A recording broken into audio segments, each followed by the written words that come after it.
esibopha esishaya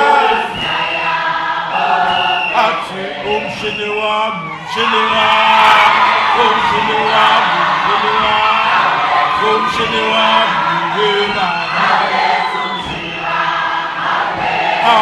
umshini wami umshini wami umshini wami umshini wami mama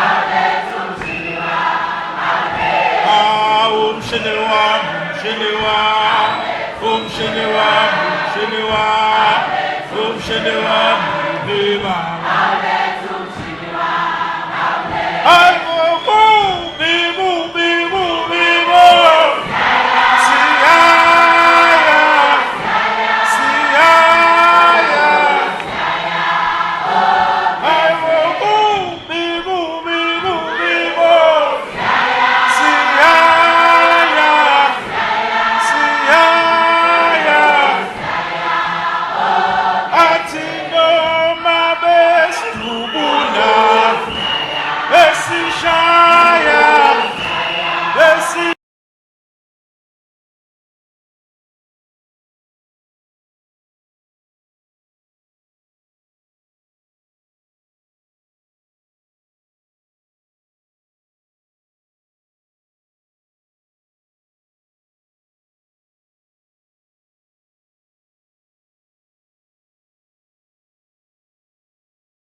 Ambisanda,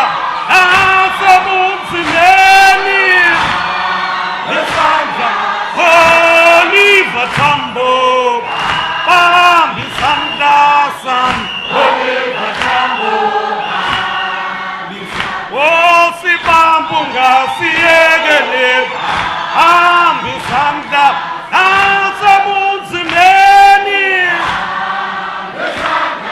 Oliver Tambo hambisanda sam Oliver Tambo Mandla away two.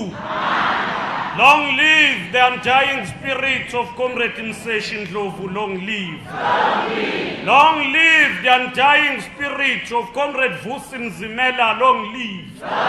Long live the undying spirit of Comrade Musa Dagh. Long live. Long live the undying spirit of Comrade Thulan Mashaba. Long live. Mandla. Comrades,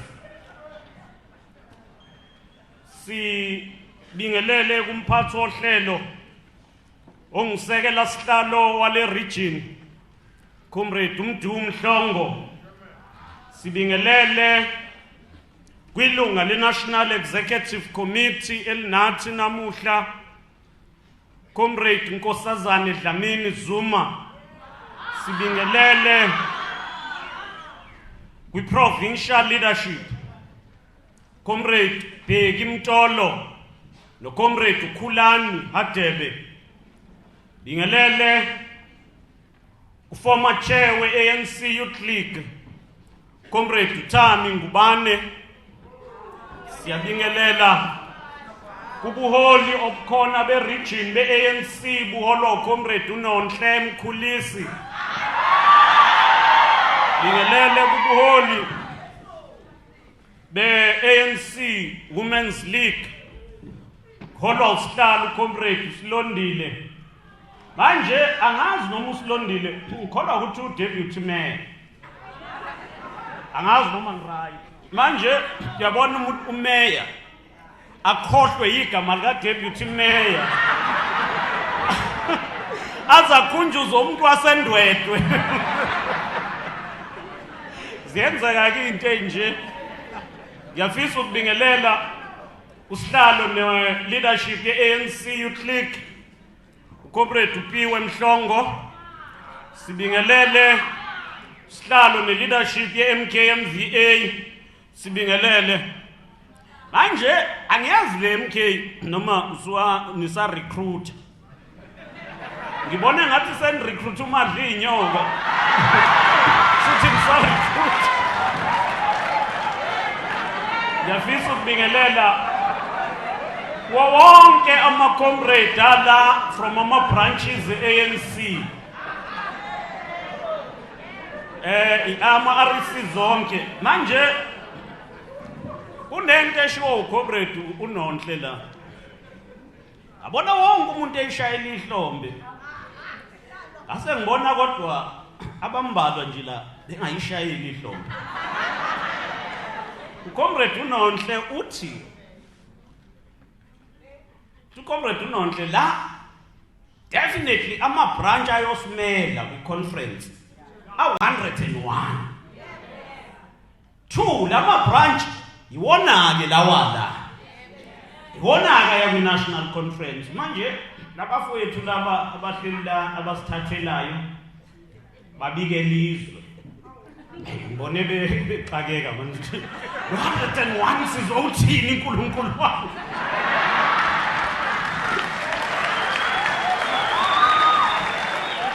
Man kodwa-ke ngiyafuna nje ukudlula kulento.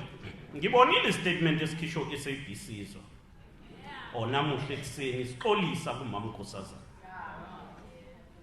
1998 President Thabo Mbeki went to meet with SANEF.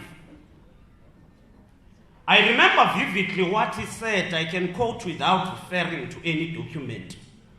Former President Mbeki said to SANEF, report Africa to Africa and report Africa as Africans. And that's what that statement, for us who have been exposed to journalism and communication, was an appeal to our ethics. To our ethics. Secondly, was an appeal to patriotism. And I think the statement issued, yes, correct, food must be welcomed by SABC. But asanele without actions, because my past and any relationship of my past does not determine who I am. True, in that report of SABC, that was the worst backwardness we've ever seen in the democratic dispensation. You will never expect a person to be referred to ngomunye umuntu. And I think we should respect, even as South Africa's a Bill of Rights. And that Bill of Rights is part of our Constitution. It is attached to the Constitution and it says, umuntu nelungelo lokuhlonishwa enguye.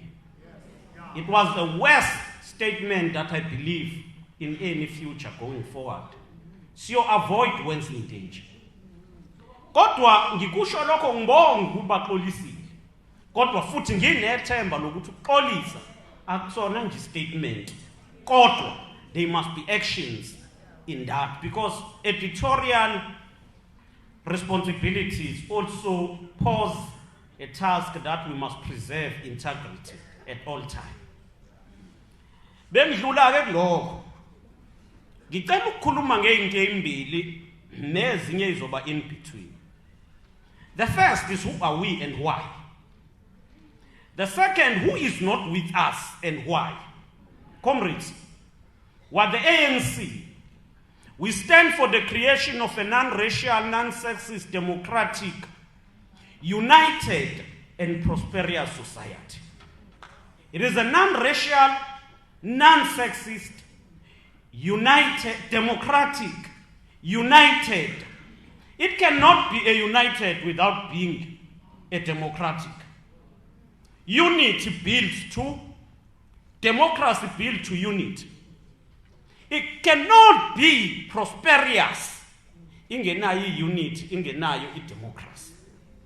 Now whatever we do in between, la sibheke khona yini ukwakha lelo lizwe. Uma sesilibiza sithi ilizwe esingalibiza ngokuthi liyoba the National Democratic Society. Inkanyezi ebheke kulelo lizwe kudinga ingasidukeli nanini.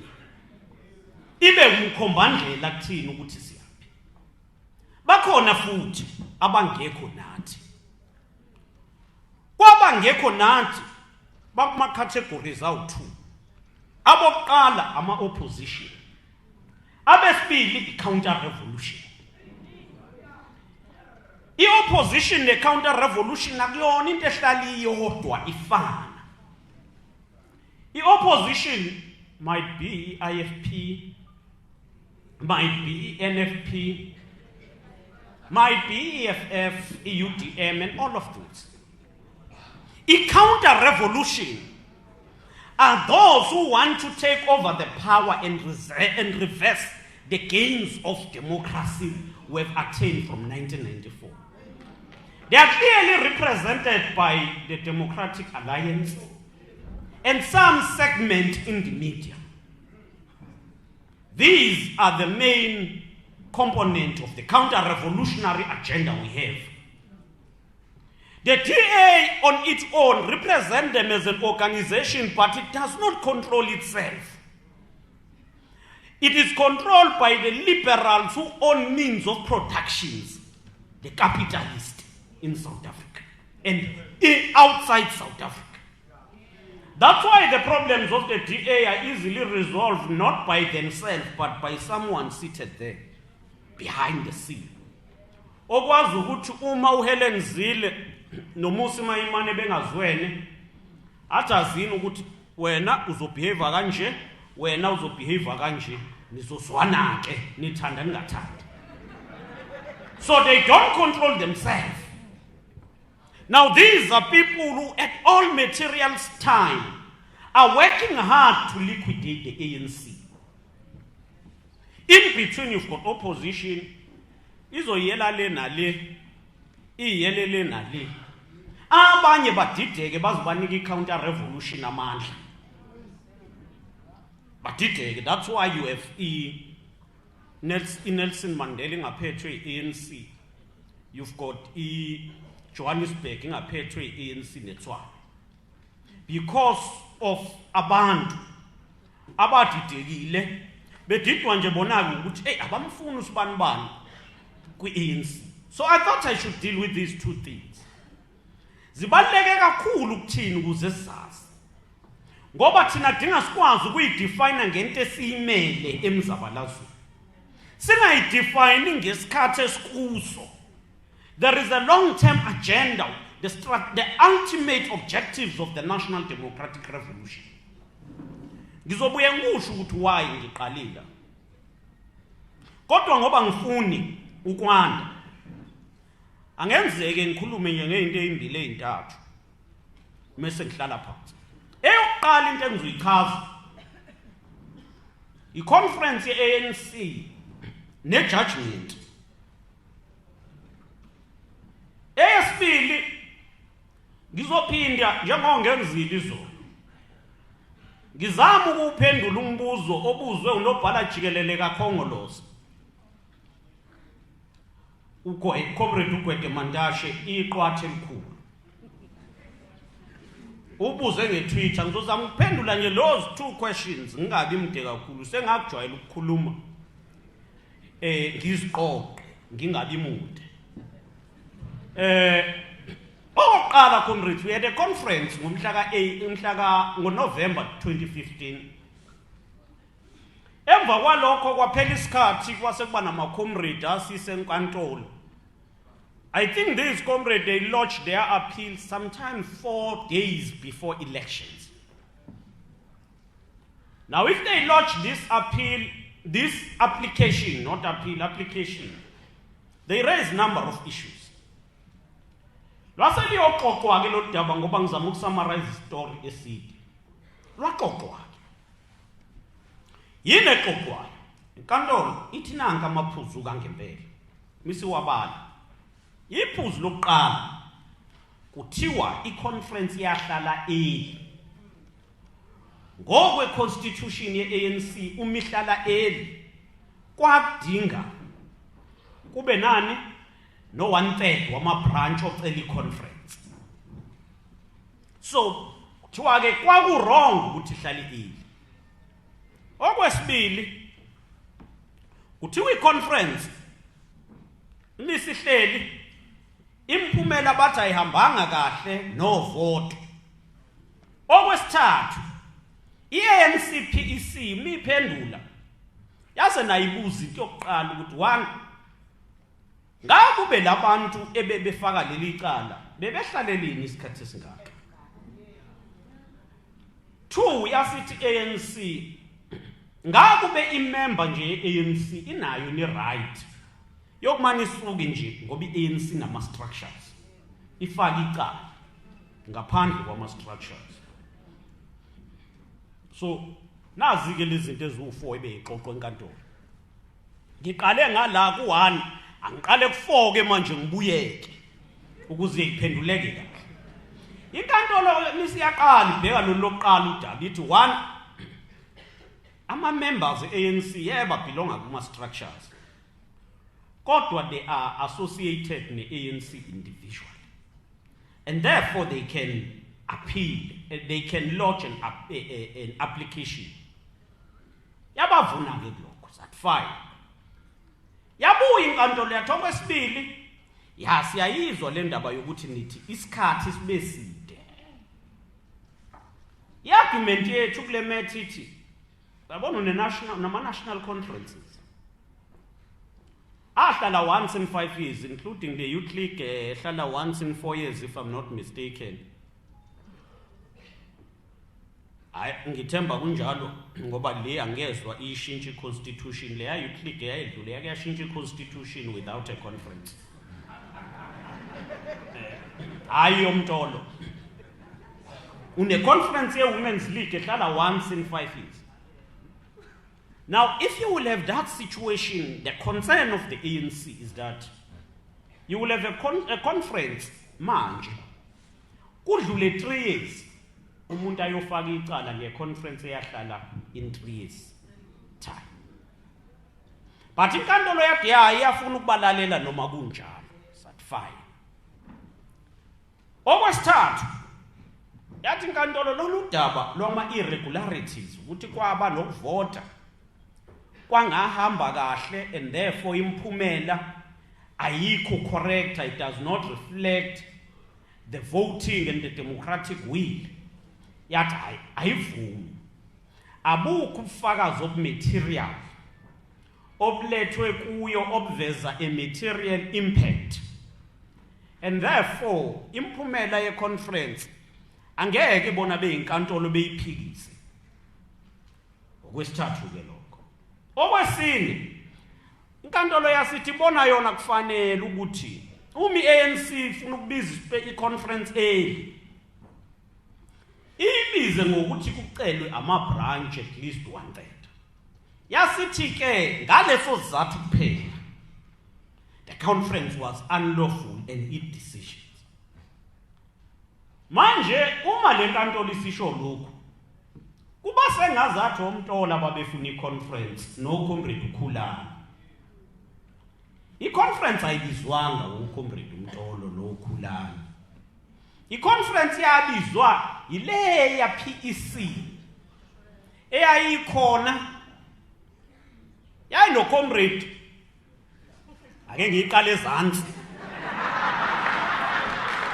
so that ihambe kahle. Yayino Comrade Peggy treasurer no Musa Dube Ncube usekela nobhala no Sihle Zikalale unobhala no Comrade Willis Mchunu usekela star no Comrade Usenzo Mchunu usihlala. Manje ke laba bakhethwa bayi-product ye-conference eyakhonvinwa yile ya PEC. Uma kahle hle kunombuzo othi le ya conference yayikhonvinwe kanjani obani, laba bantu engibalabalayo ibonaka abangaphendula, ibonaka abantu bekhona le PEC iyafakwa nje. So I thought I should touch on this. But yakhonvinwa kanjani le conference? Izibe early nje yacelwa le conference yibo laba namuhla sebethi ayiconvinekanga ngendlela. The first discussion ye conference was held here. Yabona ngimuphuma la eMusa Dagh ungena eGreater kwaDukuza. I-PEC tasked the then secretary and the then chair bobabili ke bexoxa nge-unit ye-ANC bahlangana baxoxa. Baze bemexoxa ngalolu suku lomhla ka 16 February 2015 baxoxa ngobunye be-ANC base be-develop i-document engizongena kuyo. But develop a document on enhancing unity of the ANC in KwaZulu-Natal.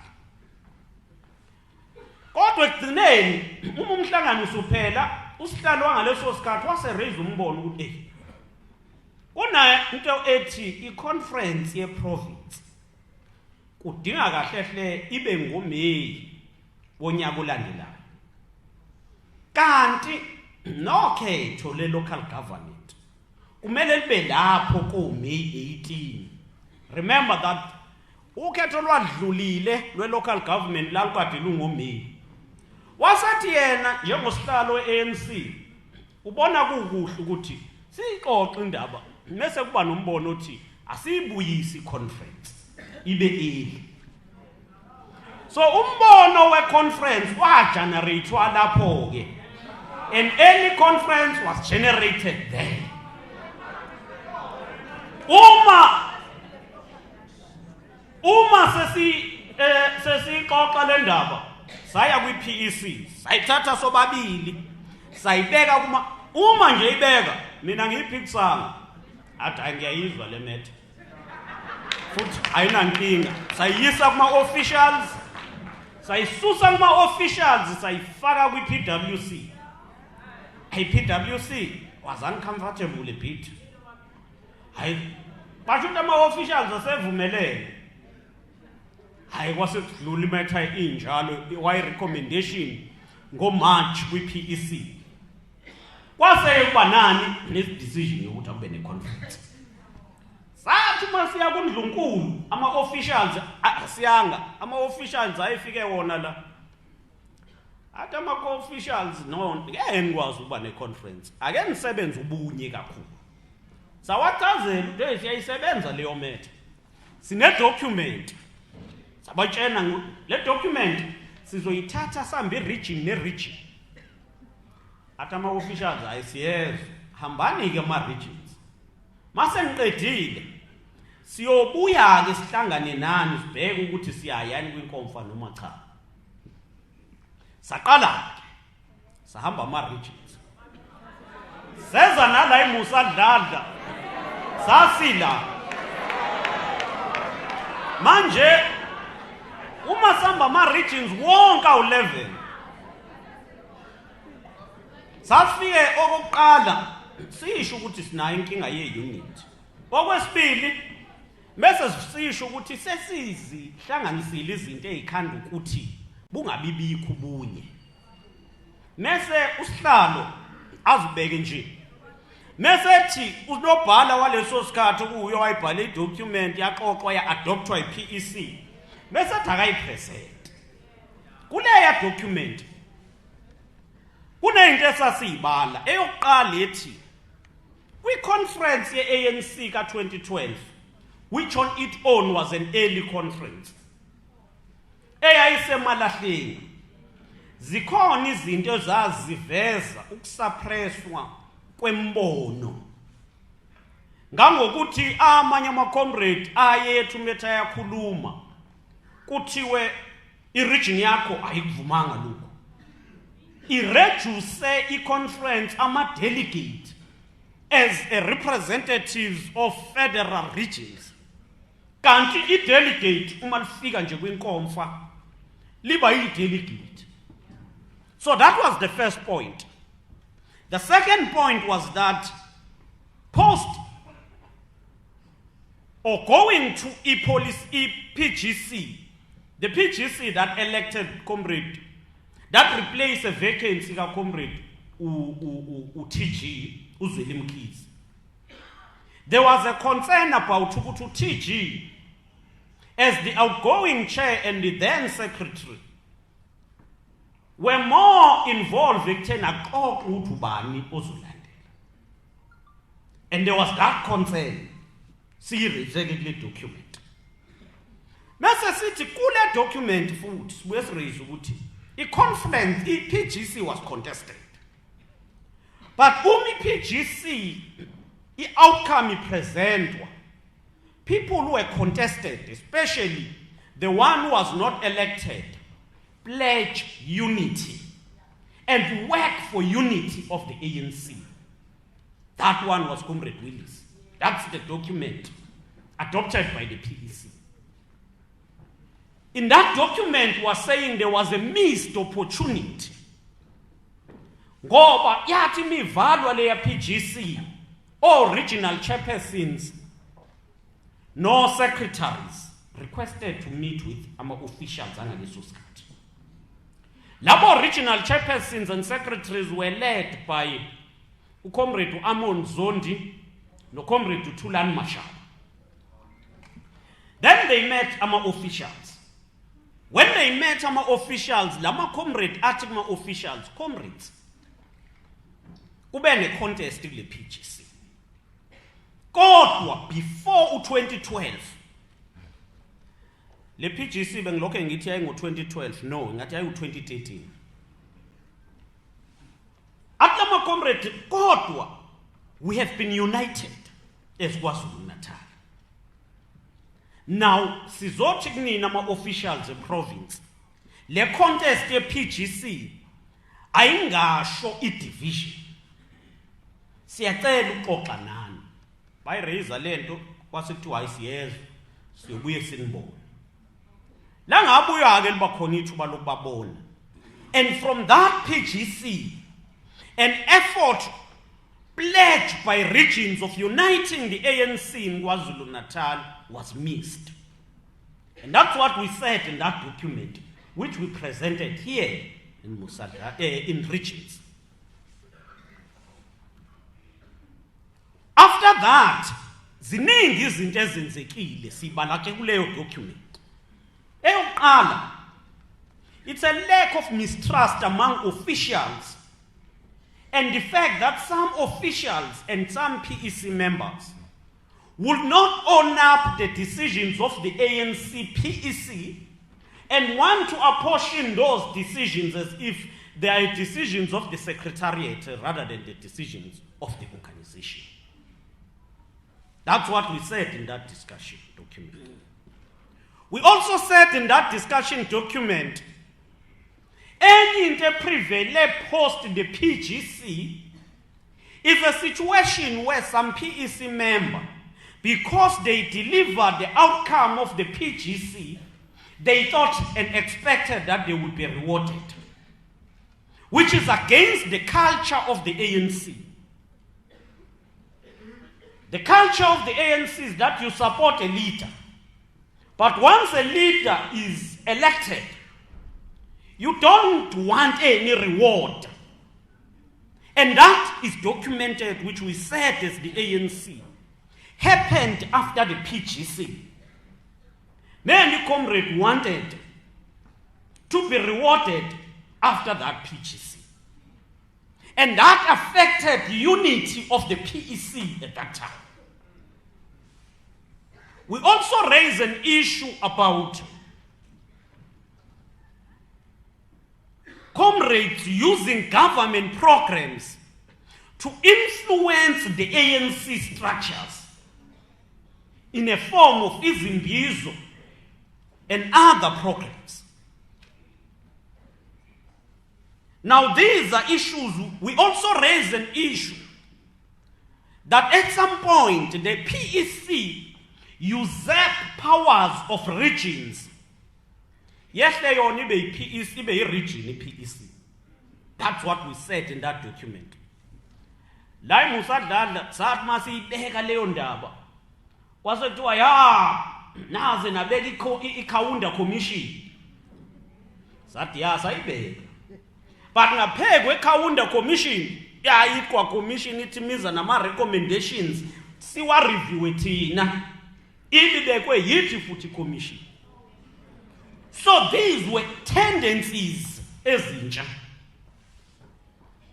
In that document also we wrote about the use of money and business people who were influencing ANC decisions and ANC operations.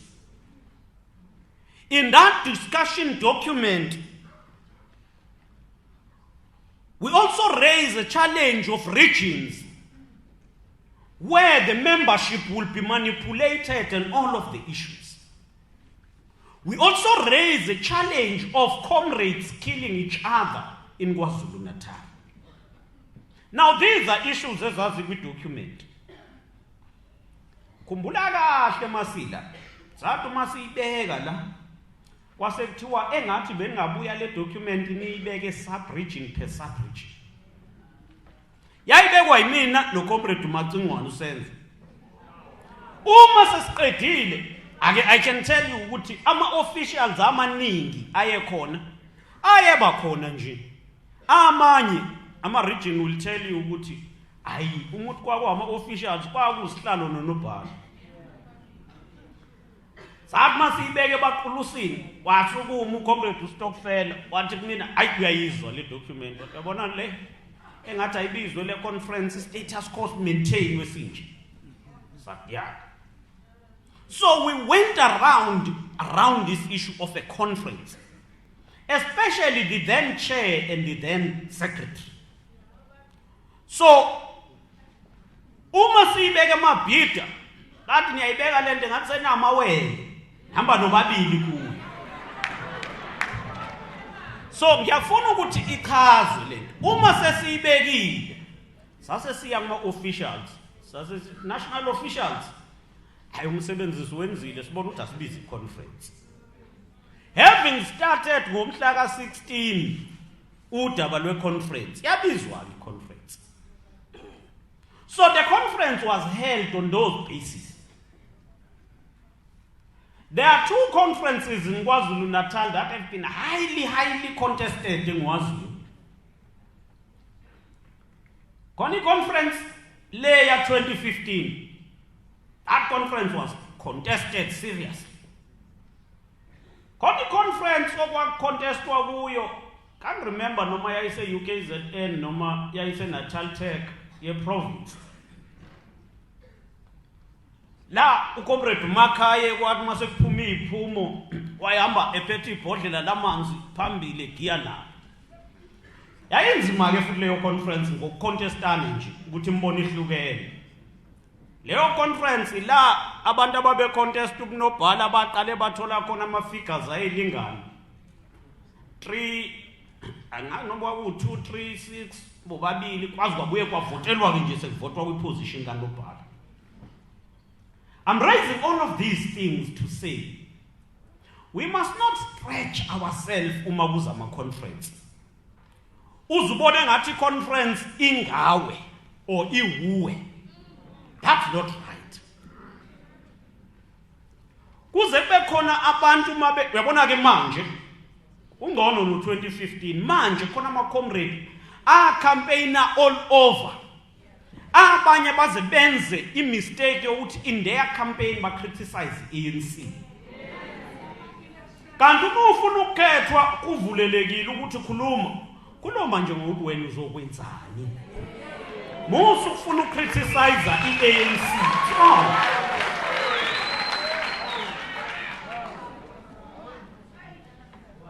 Yamuzu sihlale ethi khona abantu abacelebrate i-outcome ye-case. I'm not surprised. When we buried Comrade Thulan Mashaba, some people had a party that afternoon. I'm sorry to go back to that experience, but I thought I should unpack these things. These are new tendencies that have visited the ANC. Now, having said this, iPEC ilibhekile lo daba lwecase.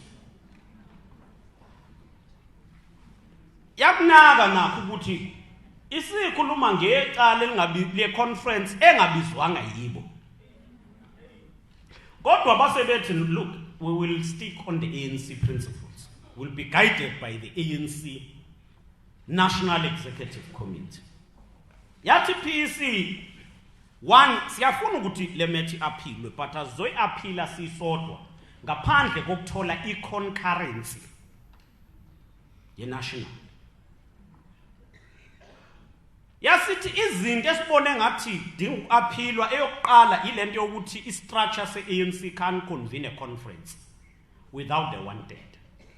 Into yesibili edinga ukuaphilwa ukuthi umuntu angamana ahlale nje kuphela isikhathi mase yofaka icala. That's what the ANC PEC submitted to national. The national leadership yasibheka yahlangana nani ama-national officials onke ahlangana nani ne-PWC yachaza i-PWC.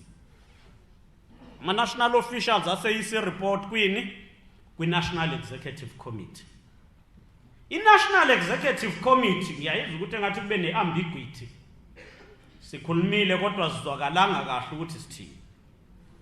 Ithe i-National Executive Committee 1 hambani ma-national officials ne-NWC nibheke ukuthi umthetho uthini kulama matters. Ingakanani possibility ye success kulama issues if we are to appeal. If the possibility is there, then appeal. But 2, sinayo i-concern ngokuthi ama issues e-ANC elokhu exoxwa ezinkantolo. Kodwa kwakuyiphutha kwasekuqaleni ukuthi ama-comrade ayisimetha ye-ANC enkantolo. And issues of the ANC must be debated in the ANC. Yasithi NEC Having assessed all of this in consultation with the leadership of KwaZulu-Natal, you will appeal if there is a prospect of success. Uma nithi ngoba i-province ithi yona ayinankinga yokuthi conference ibizwe kabusha, in that case akani i-PTT ezoba inclusive. Ibe nabo nalaba bakhona, mhlambe nibheke ukuthi nenze njani ukuthola nalaba abangekho abangaphumelelanga. And we must say this, comrades, this was the submission of the PEC, not anyone else. Because the PEC was of a view that says, irrespective of what, we need a united ANC. We don't need an ANC that feed in the opposition. We don't need the ANC that support the counter-revolution. Now, so the decision in ANC, we must look on whether we appeal, and if so, we can appeal. And we must say that in a process of appealing also, once we take that decision, we will also be taking that decision mindful ukuthi we will confront the execution order a court PEC. So that is the decision of the ANC. I heard people saying PEC iseko. When the judgment was made, I asked the SG ukuthi siyeni le NEC. Wathi kune province ye-ANC yaKwaZulu Natal. Le province ngeke ibe ne vacuum. So kudinga niye ku NEC. I-NEC kwayona yathi i-PEC iyodisbandwa uma kunga-aphilwa kodwa uma futhi kubizwa i-conference. At no stage in the ANC you will have a province with no leadership. Awukwazi ukususa i-leadership umusa uthi hayi kuyayilawulelwa nje. You don't disband those who don't understand the ANC. You don't disband and say asina structure. So NWC is working with the province in processing the appeal. And that's what is happening. And as you process the appeal, the PEC remains. Now, I thought these things are important. Ngicela ukugcina ke manje. Kunento ebuzwa nobhala jikelele kaKhongolose. Uthi unobhala jikelele kuzi conference.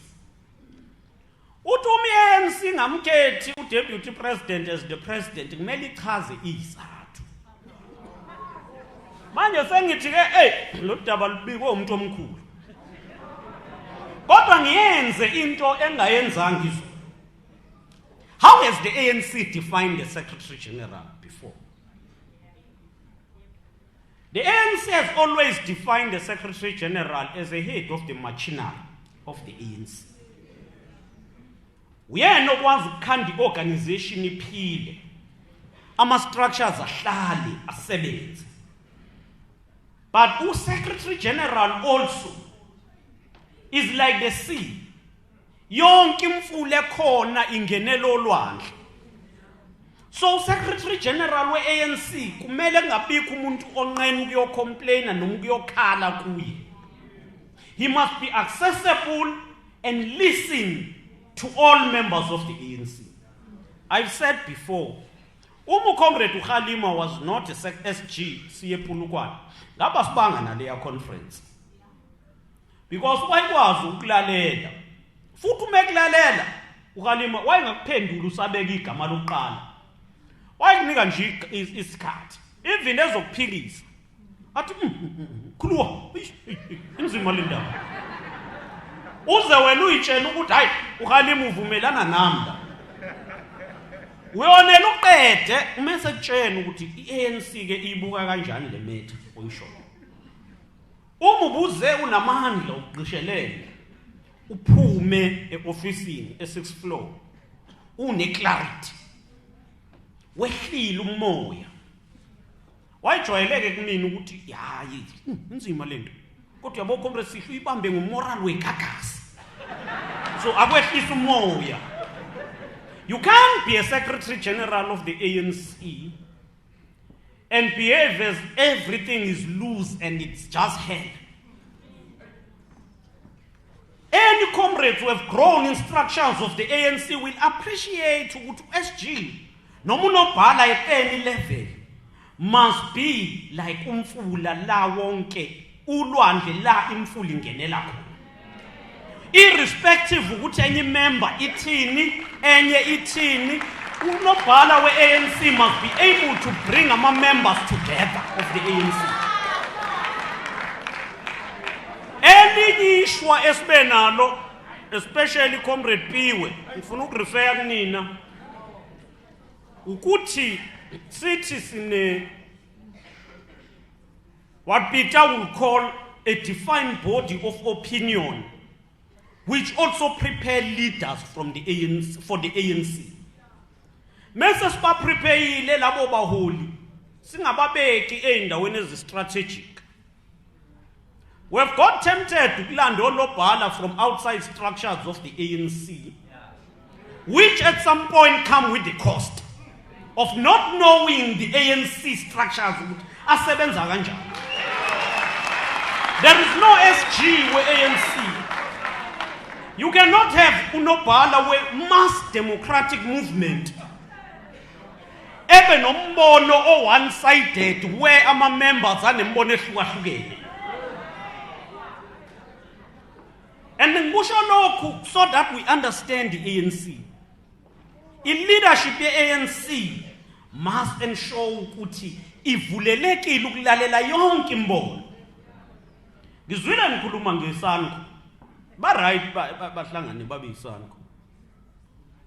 Yesonto edlule izolo ngidlule ice rink. Manje ngafika abatshene ice rink ukuthi hawu njengomuntu obuya asondele kwa tourism ngiyabahalalisela abaphathi be-ice rink ngoba ngaleli weekend edlule kwakunabantu ababehlangene khona be-ANC nayizolo ithe kubeligcwalisa i-ice rink ngizwe engathi-ke nanamuhla isanko enye ihlangene khona kithi abantu bathi lapha e-ice rink enye isanko ila but isanko le they form a stream of the liberation movement. As the ANC, we must be prepared to balanda la singaboni kahle khona. Singababeki ngaphandle. Sibalande, sivumelane ukuthi there is a common agenda esikuyo. That common agenda is defined by the Freedom Charter. People shall govern nawo wonke lawo maclose. Sibabonise ngoba as the leader of the revolution, we must lead by example. Ngithe komunye ibingabanhle lento uma ngabe sicampaignela ukhetho i-general elections. Awumagine nje kusuka i-leader i-crisscross uyabona ne-alliance i-crisscross wonke umuntu kodwa sikhuluma ilanguage eyodwa. Sikhuluma ukuthi sine-ANC edinga ilwela abantu ze babe ngcono kusasa. Sikhuluma ukuthi umphakathi awuqhubeke uyithembi ANC la sibe nama shortcomings khona siyawabona futhi sowalungisa. Rather than this what you see today, abanye abakhuluma ngokukhethwa, there is not even a single structure esithe sifuna bakhethwe yibona abathi ngikhetheni. Wa faced with the challenge yongikhetheni. Ongekho structure se-ANC esithi ngikhetheni. You know, if you are nominated by COSATU or SACP for ANC position, kuyaba khona ukuthi unominatiwe. Kodwa when it comes to conference, misihleli conference, mase becelwa bona ukuthi cela nihlale lana ke nina beCOSATU ne-SACP nesana. Mase benikwa nabi status. Abanye baba ama branch ANC nama structures aba ma voting delegate. mese kuba khona ama non-voting delegates labo basuke bekhona uyabona. So kubalekile ukuthi understand lezi zinto ungazi ukhipha amandla kakhulu, kodwa angigcine ngokuthi the problems esinazo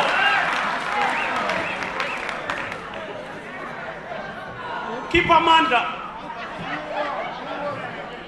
Ngakhula ngumntwana omfundisi ngumntwana omfundisi wathi omunye umfundisi eshumayela wathi kade ngishumayela anizwa aniphenduki engazathi ngisine edwale nakuthungintuki. So nathi asikuavoid ukuhamba sikhuluma kubantu aba-irrelevant, ngoba uma ukhuluma la kuma-platform a-irrelevant uzube nethemba, kanti ithemba alifanele ngoba laba abekho kula ukuthathwa khona iy'nqumo. Uma iy'nqumo seyithathwa bona basuke bekhona kodwa bengayithathi.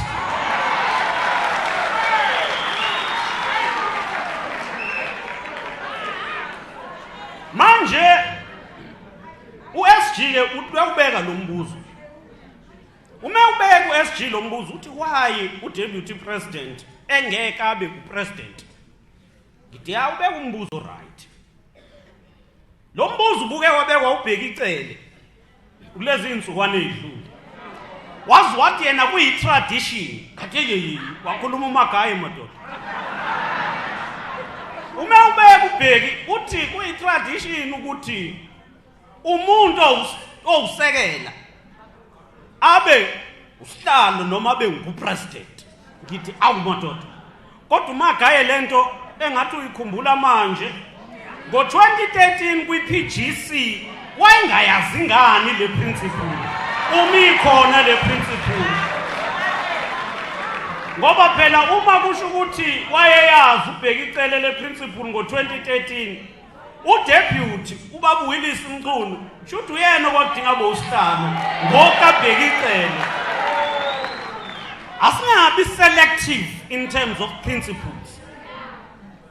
Madiba wonke asukuthi uyabona umholi ongathembekile namuhla unento ayishoku laba abe nento ayishoku laba. Umholi dinga khulume nje into eyodwa eqondile, simple. Ngiyavuma mina ukuthi mhlambe bengaba into enhle nje ukuthi umuntu bewu-deputy abe u-president, well and fine. Uma ubeka leyo argument, but through the eye of the needle. Okokuqala ithi branches of the ANC at the Electoral College. The through the eye of the needle does not say forums angaphandle and alliance structures at the Electoral College. At branches of the ANC at the Electoral College. Niyabona ke bafowethu nina engishaya ngihlolo. The Electoral College that must discuss and adopt ukuthi ubani ozokhethwa kwi-December conference la Musa Dagh are these 101 branches.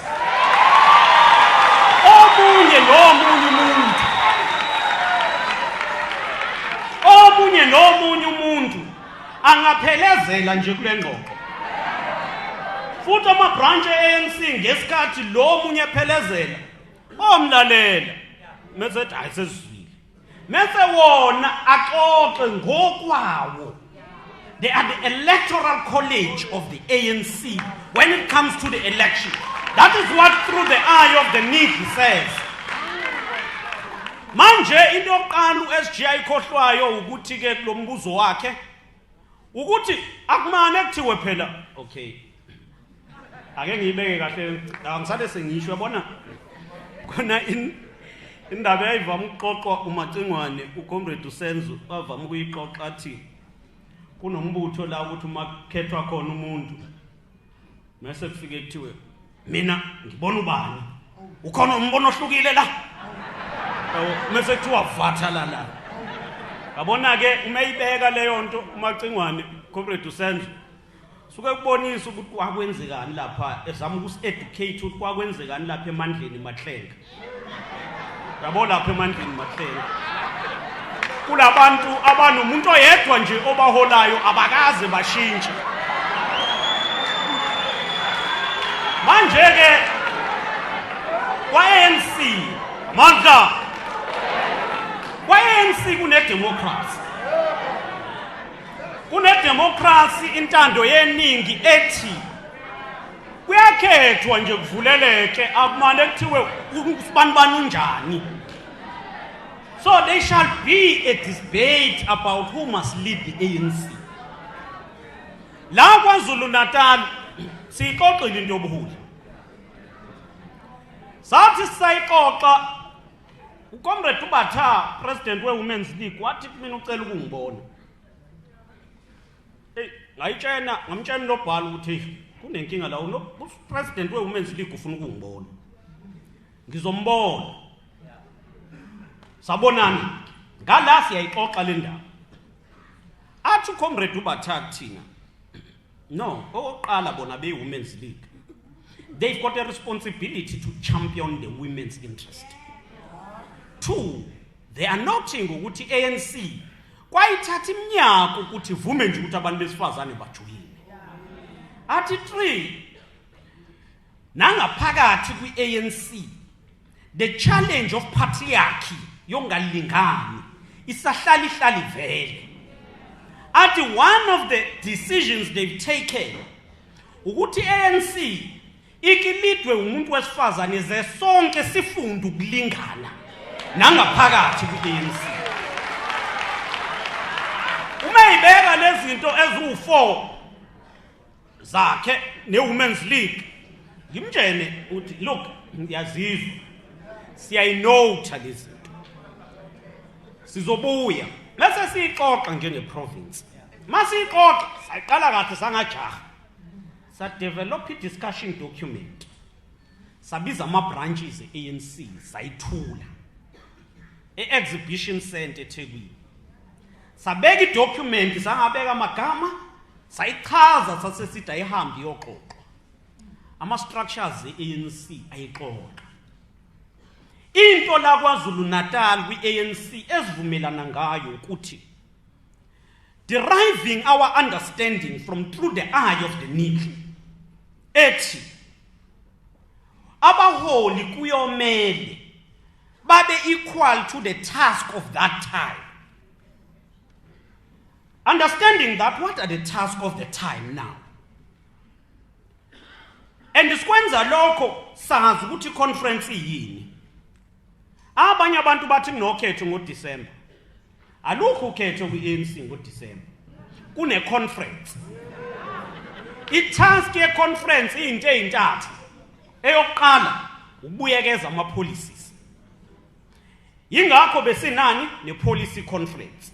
Kodwa i-policy conference ayi-adoptanga ama-policies, yenze ama-recommendations to be considered by the national conference. It is the national conference that will decide on policies. Uma ses-adopta ama-policies, siyobe sesixoxa-ke nge-program. Ukuthi leliya lizwe esithi National Democratic Society siya kanjani kulo. Yingakho kwi-conference siba nama-commissions, sixoxa ukuthi kwi-education senzani, kwi-social development, social transformation senzani, ngokomnotho senzani. Ngaleso sikhathi sisukeke sidevelopa i-program. Okugcina sikhetha-ke ubuholi. Manje uma uyiphambanisa lezi zinto uzokhetha umuholi ongezokwazi ukubhekana nani neyinselelo zaleso sikhathi njengokusho through the eye of the needle. Uzomana ufuna igama nje ulibheke nje without checking ukuthi kahle hle sidinga umuholi onjani, into esibhekene nazo izini uzoyimela na. Manje uma siyixoxa lezi zinto ke la KwaZulu Natal sithi okokuqala from 2005 ANC is affected by lack of unity. But 2005 is just a glaring point. Now 2002 kwabakhona okuningi. Ababe Stellenbosch bazokhumbula kahle umwazi ANC indawo esibe neslate kuzo was 97. Saqala islate kwi-ANC ngo-97 ngenhlanhla sangaphumelela. Silethwa amakomanisi eletha uTerrell Kota kwi-ANC njengo-national chair. Khumbula kahle ngoba la KwaZulu Natal ezayixoxa leyo ndaba sise ML Sultan kwi-PGC. Sayixoxa singavumelani khona ama-comrade engiwakhumbulayo nangamagama ayenembono ehlukene support uTerrell. Singamsupport uTerrell. Beza naye ngeslate bahambe bekhipha amaphepha amancane. Ngo-2002 ubaba former president Mbeki eValley conference ngo-2002 uthi kule conference kube nokudistributwa kwama-list athize.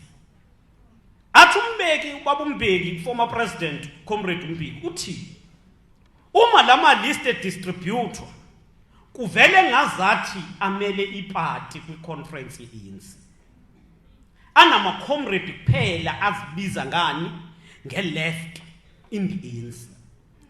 Athi ubaba Mbeki nginethembe lithi iparty i-SACP will distance itself from this behavior. Because the behavior yama-list emerged that time and it came from the SACP comrades who within the ANC spoke as if bona bamele the left agenda. The leadership of the ANC at that time pleaded ukuthi lento yama-list must come to an end. So KwaZulu Natal, we have said our approach going to 2017 conference ANC will mark and be on the basis ukuthi abantu esibakhethayo must work for unity of the ANC. Unity in the ANC. In that document, which is a perspective, we are also saying, Umasiawi conference, we must elect leaders who are going to fight factionalism, corruption, nepotism. Hayi ngoba singekho consent nge-corruption. But corruption is not our strategic opponent. Our strategic enemy is one, poverty, unemployment, and inequality. Perpetuated by the legacy, yani, ye counter-revolution, the apartheid colonial system. So what we are saying, Umasiagu 2017, we will want to elect leaders abazo prioritize in one, unity ANC. Two, in ukulwa ne corruption, factionalism, and careerism. But three, which is also very important, abaholi abazokwazi ukuthi sibheke phi. Umzabalazo wethu manje uthi 23 years after democracy, the majority of the people live in poverty. They are not just living in poverty, but the poverty is growing. Umnotho wase South Africa is around 8 to 9 trillion. Abantu bangaphezulu ka 55 million. Kodwa kulo 55 million, only 1% own as much as 3.7 trillion. The rest is nowhere. When we are speaking about radical economic transformation, we speak so because umuntu omnyama wahlala engcindezelweni iminyaka engamakhulu amathathu namashumi amane nambili, 342 years. Umuthi ngiqamba manga ungathatha isikhathi sakho uzibalele ukusukela ngomhla ka-6 April 1652 kuzogcina ngomhla ka-27 April 1994. You know. So you must understand who sees. But even post democracy, abantu ababenefita kakhulu abamhlophe. Uno comrade usibalo kuthiwa Yusuf Bamji. in the previous PEC, he argued with us and he said to us, kusengazathi kwavunyelwana ukuthi nina abantu abamnyama in general niyothatha amandla ezombusazwe thina abamhlophe siyogcina amandla abomnotho. I conclude ubhamju Comrade Yusuf athi we must ask ourselves as the ANC whether we have not become an executive committee managing the affairs of the capitalist class. So we are a team in government that is happy within a capitalist class accumulating more and more. That's why we are talking about radical economic transformation. Manje umuntu obhala jikelele ebuza lo mbuzo ukuthi kungani uDeputy President engebe uPresident. Impendulo isimple. Sidinga umuntu ozomela ubunye beANC. Angathi uma kumnandi kuye abe khona, uma ngekho mnandi kuye ahambe. Angikho destructive. Kodwa the history of the ANC ayinawo ama blank pages. It will tell you ukuthi ngomunye unyaka ka1994 Ubaba Madiba had his own views about who must become the deputy president of the country. And the ANC rejected his views and said, Thabo Mbeki will be the deputy. Abantu abasebeyibone beho deputy bahamba bayishiya ANC. So when we talk about unity, we need the leadership that is going to be firm on principles. Ze unity. Kukuhle kungekuhle. But two, when we talk about the issue of leadership, we talk about radical economic transformation. Sitting umuntu ongazonqena ukuthi sithi lezi imayini ingxenye yazo ayionwe uhulumeni wase South Africa. Ongezonqena lokho. Ongezobizelwa ngalena akhunjuza ukuthi kambe nawe uyakhumbula ukuthi ubunayo le mayini kanje. Sidinga umuntu ozothi umnotho kahulumeni siwudriver direct uya kubantu abaphuwa. Manje sikwenza lokhu siholwa yini through the eye of the needle. Manje lento ke imisisikanda sibheka le ndaba yabantu bathi iwo wonke lembono khona noka SG. Umbono wa SG siubekela bese sibeka nombono wabekwa uComrade uBatha. Ayi mase kubukeke ngathi lezi ezayishiwo uComrade uBatha imbono ifitha ngqo kulento le ye unity fighting factionalism and ensuring ukuthi we bring umnotho ebantwini. Ngisafuna uma soxoxa ngi-open ukudebate leadership. Among others engifisa ukuthi masixoxa si-committed kwi-radical economic transformation. Umuntu nomuntu akangitshene nje ukuthi yena wakwenzani ukuvikela isizwe nokubuyisa umnotho ebantwini. Manje sikhethe wenzeni wena. Kodwa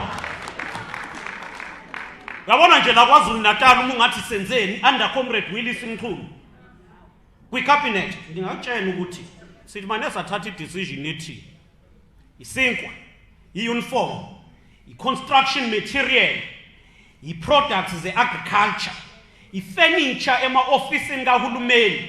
Sathatha nje i-decision ethi asiyobuye siyithenge ey'tolo ey'nkulu sesoyithenga zonke lezi zinto soyithenga kubantu abamnyama. That is a count esiyibekayo ngqo ukuthi senzani ukubuyisa umnotho.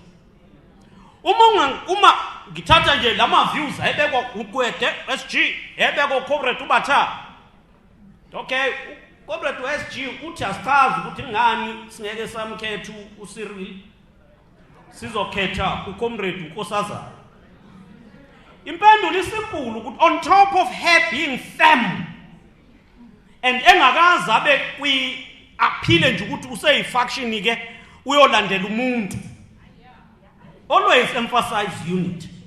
But when it comes to issues of radical economic transformation, akanqeni ukubhekana nabo ndlu. Uyabona njengosila asibheni yabo la sivikelekile asibhini abantu laboqala besithi sihlangene la phuma umuntu angene etoilet abheme sonkeke. But because of Comrade Nkosazana, impilo zethu zivikelekile. Besikhona ilwili counter revolution uyabona onqiwa balwile bethu ugwayi dinga advertise wathi siyabhenisha ukadvertise ugwayi ze singa encourage ama cultures amali.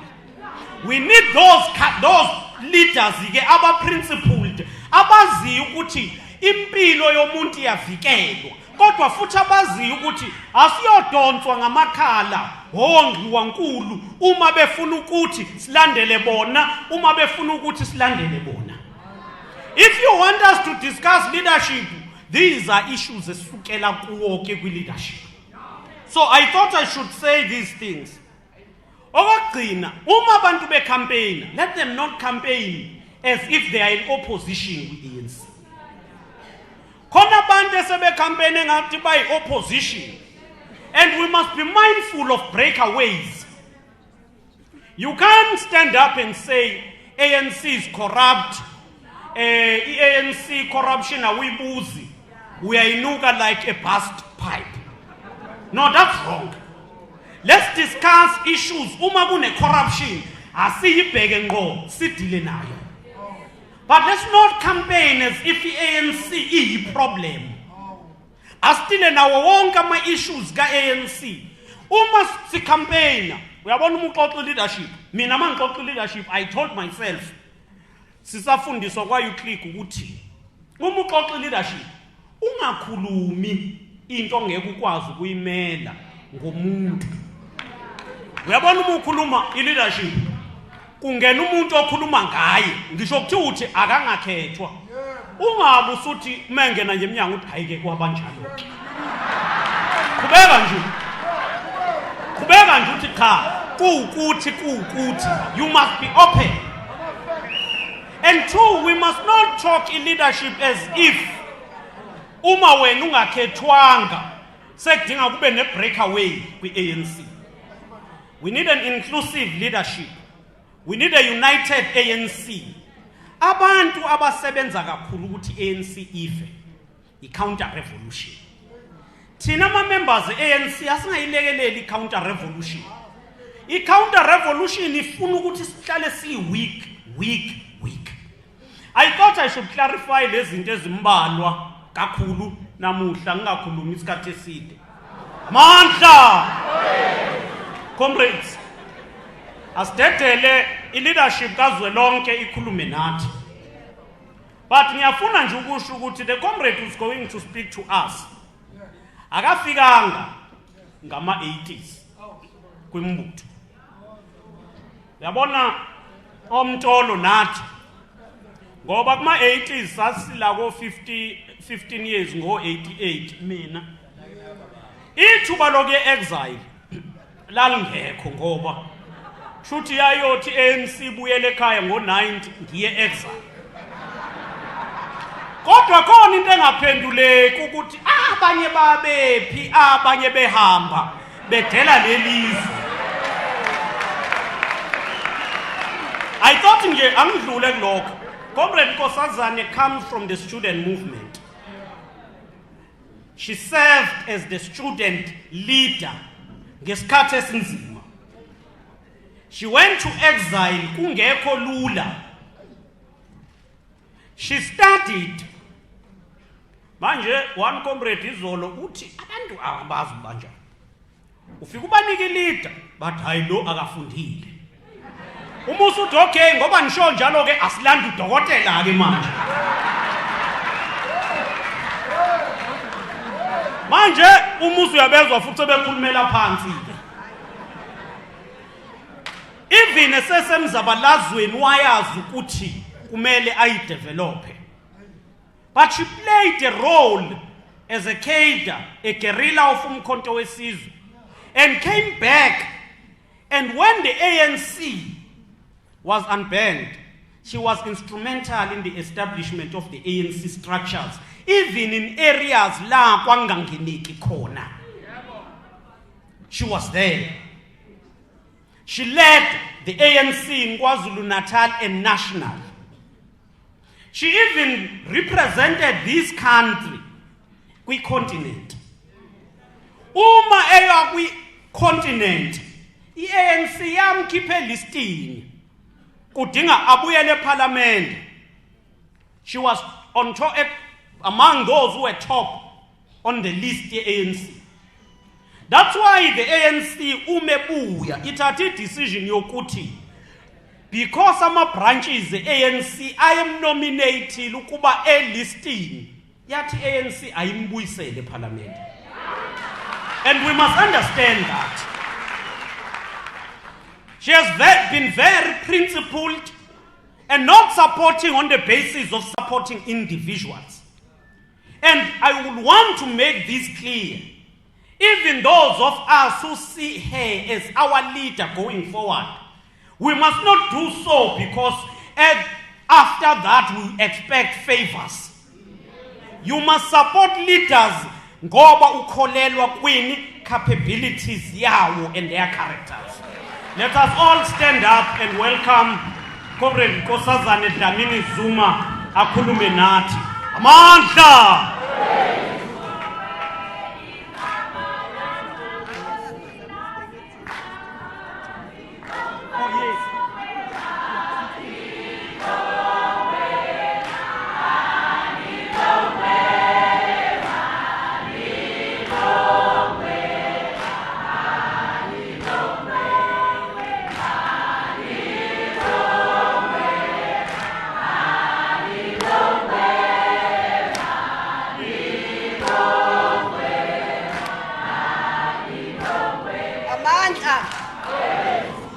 Amandla.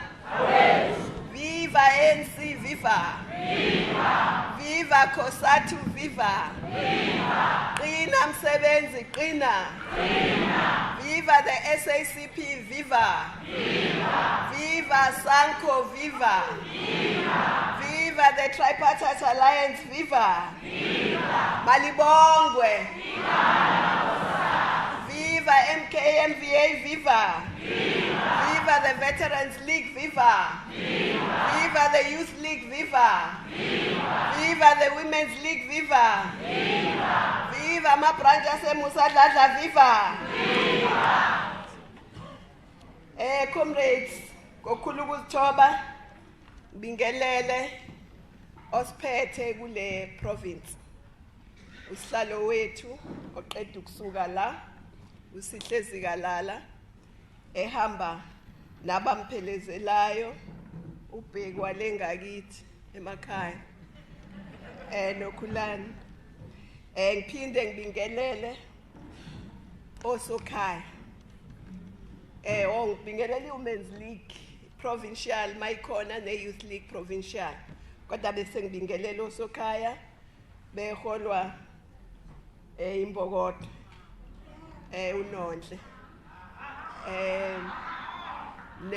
ne RC yonke yaseMusa Dagh ne RC ye Women's League holwa uDeputy Mayor ne RC ye Youth League ne MKMVA ngathi ngabona noMadlinyo kakade ngakugcina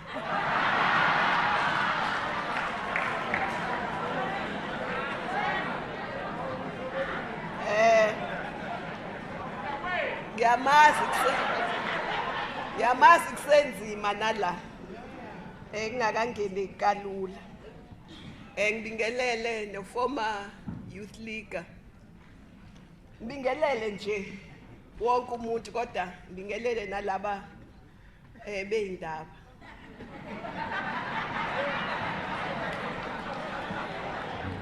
bese ngibingelela nabaphathi abanikazi be-ANC ama-branch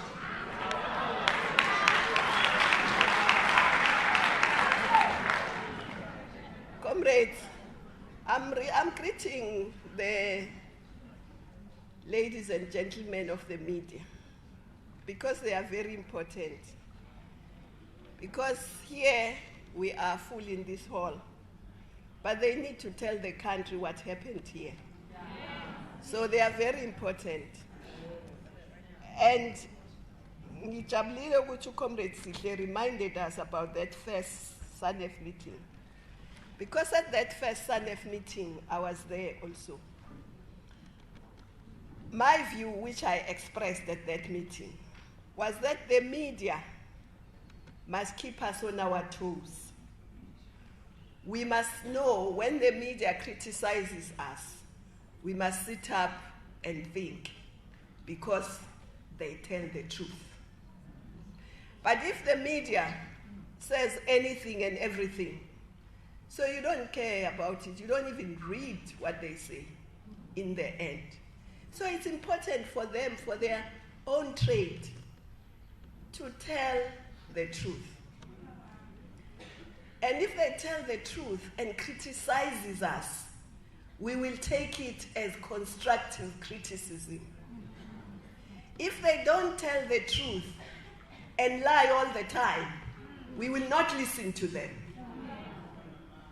So they are very important, and they must take their responsibility seriously of informing the country accurately.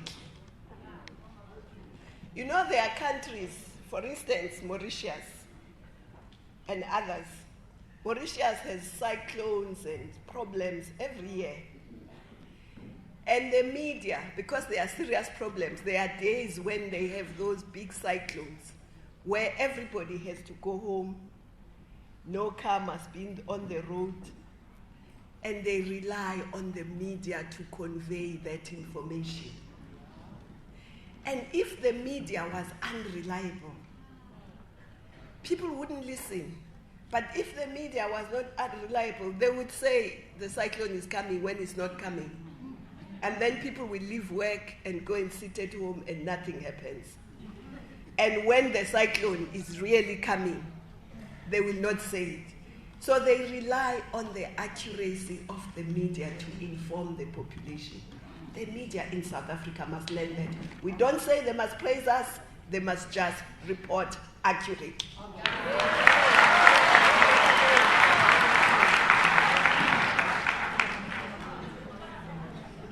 Especially the SABC. The SABC is a public broadcaster.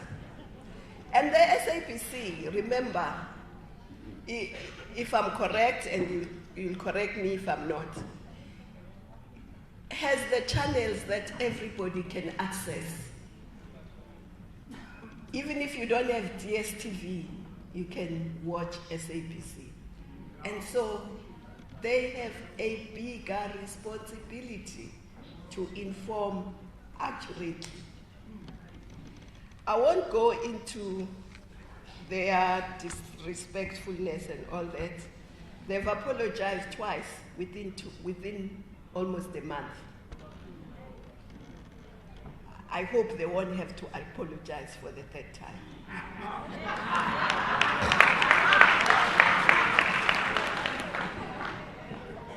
But it's their choice. Comrades, this is a cadres forum.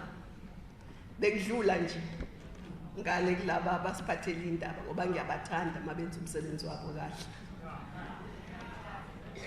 Bengidlula nje. But today, cadres forum, we are here to discuss as cadres in the decade of the cadre. Angithi niyakhumbula lokho. This is the decade of the cadre. So as cadres of this glorious movement of ours, we need from time to time, kesihlale phansi sixoxe ngombutho wethu esiwuthandayo, ngombutho wethu okufanele siwuqinise, ngombutho wethu okufanele senze sure ukuthi ubumbene uyimbokodo, akekho umuntu ongawuhlukanisa. Ngombutho wethu okufanele senze sure ukuthi uyakhula, kodwa futhi umbutho wethu okufanele senze sure ukuthi ngaso sonke isikhathi it's linked to the people of this country, because the ANC is the leader of society. umbutho wethu kufanele sazi ukuthi we have a responsibility not only towards society but even to the alliance.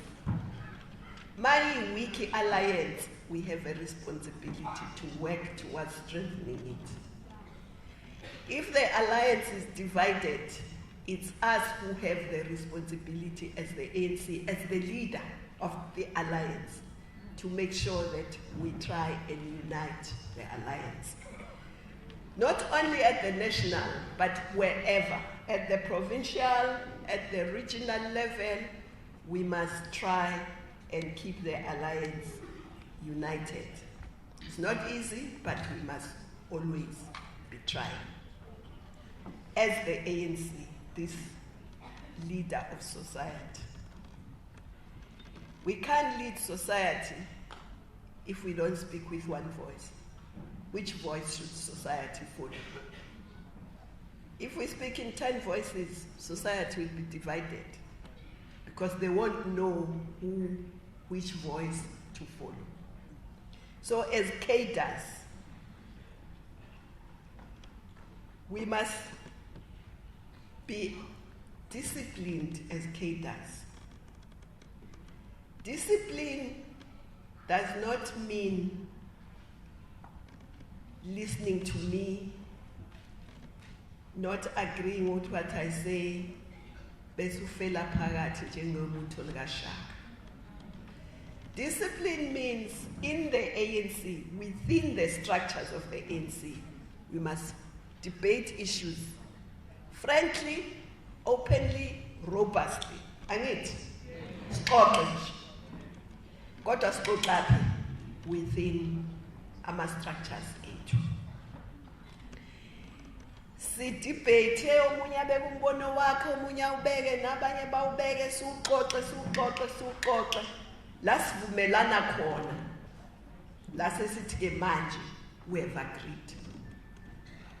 We all follow what we have agreed. Masiphuma, we say what we agreed on together after that robust, vibrant debate. Angithi mangiphuma mase ngiya ngaphandle ngithi hayi kodwa mina owami umbono uthi ubunjalo umbono wami ngesikhathi ngisawubeka lapha waxoxa mase ngiphuma umbono wami sekuyilo okuvunyalwane ngawo.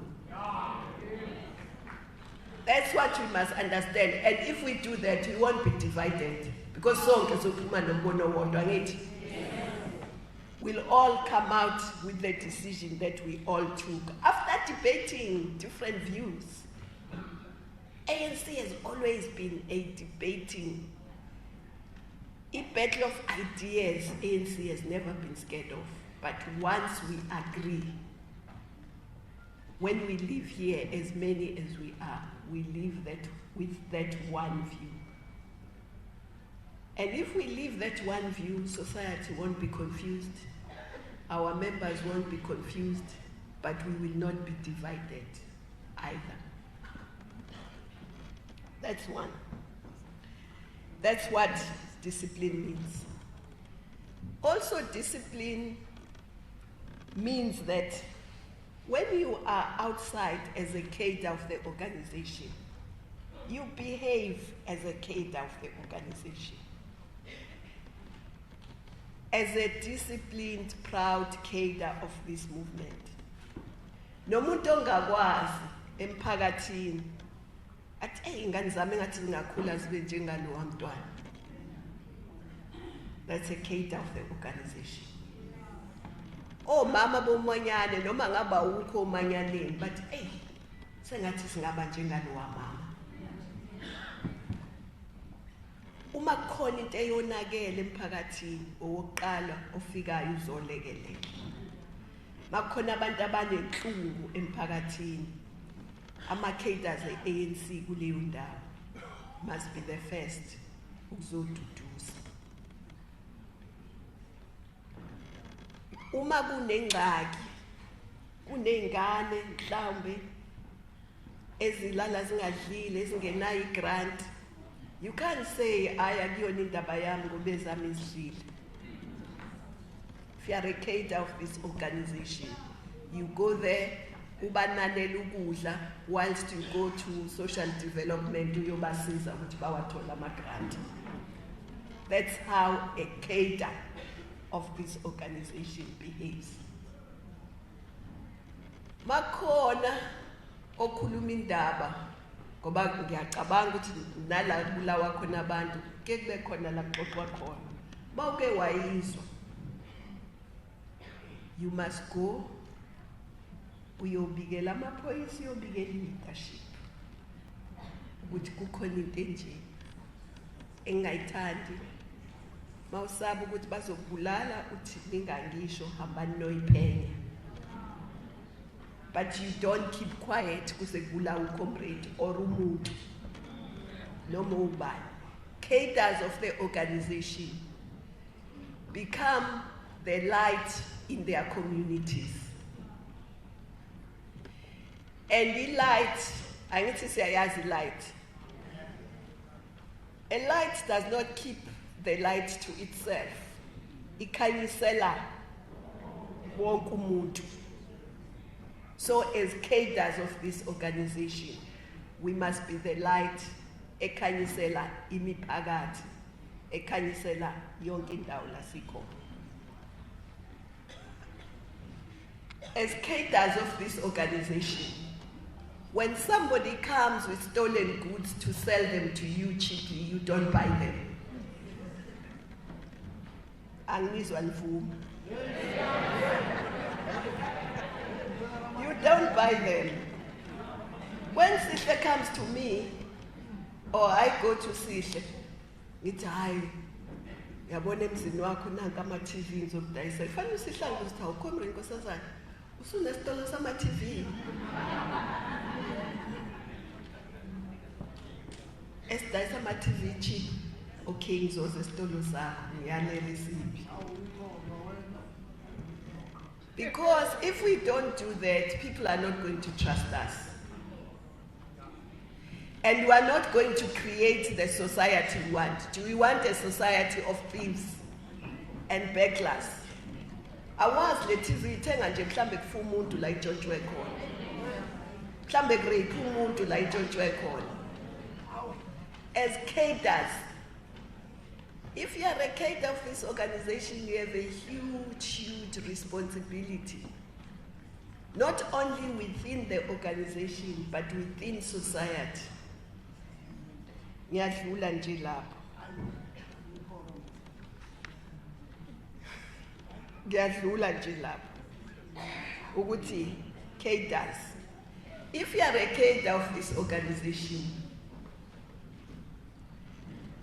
you must also respect and encourage the emancipation of women. And we're building a non-sexist society. And if we're building a non-sexist society and we are the leaders of this society, we must kufanele sibe phambili kulo mzabalazo. Ubaba uTambo wathi, there is no country that can boast of being free unless its women are free. Can we boast of being free in this country? Can we? No. But we must work as cadres, we must lead that struggle. Because we want to build that non-sexist South Africa, where women are free, in the true sense of the word, where they are free to walk anywhere, anytime, as long as they don't go and break people's houses. They are free to dress as they want to dress. They are free to marry who they want to marry. And they are free to walk out if it's tough.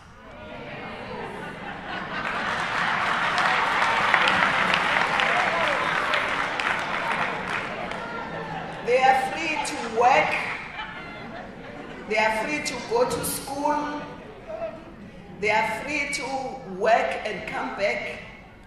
And you know, when women work, the nice thing when women work, imali yabo, the majority of its money, of their money, comes back to the home. And this is not only in South Africa, it's worldwide. World research shows, it was presented to us at the AU summit.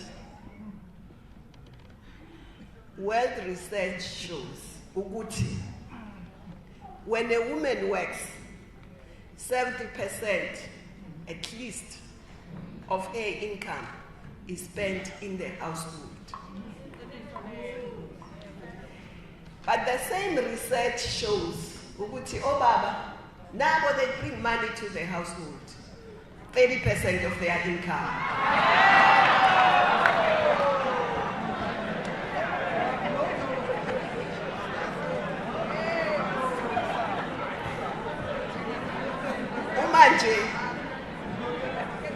And it's not propaganda, it's reality.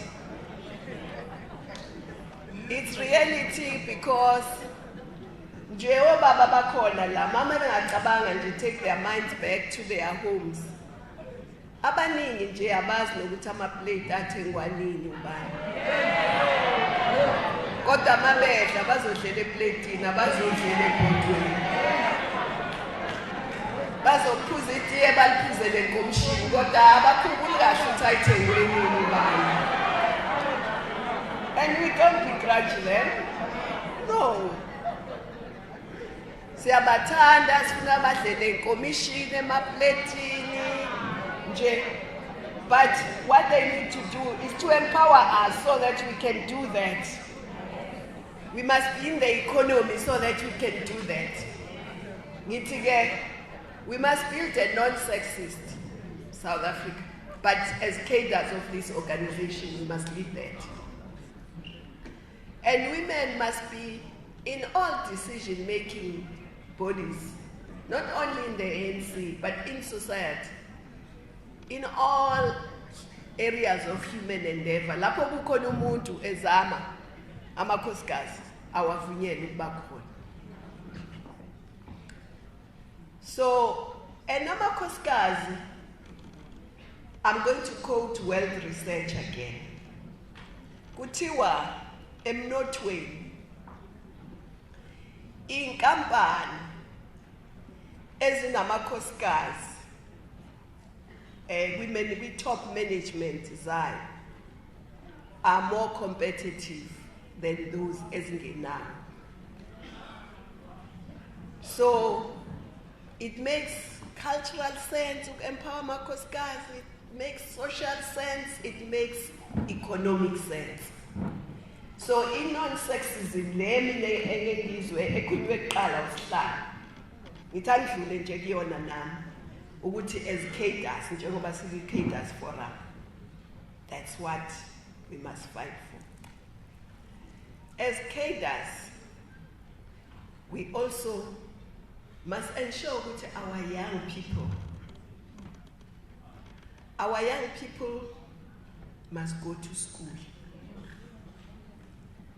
must have skills. We must have a skills revolution in this country, led by our cadres. Because if our cadres have skills, society has skills, we can drive this economy, we can drive this country to prosperity.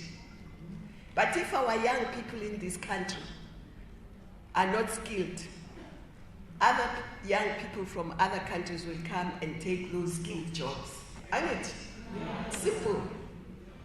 If Eskom wants to build a power station and all the skills they need are not found in this country, they look for them outside.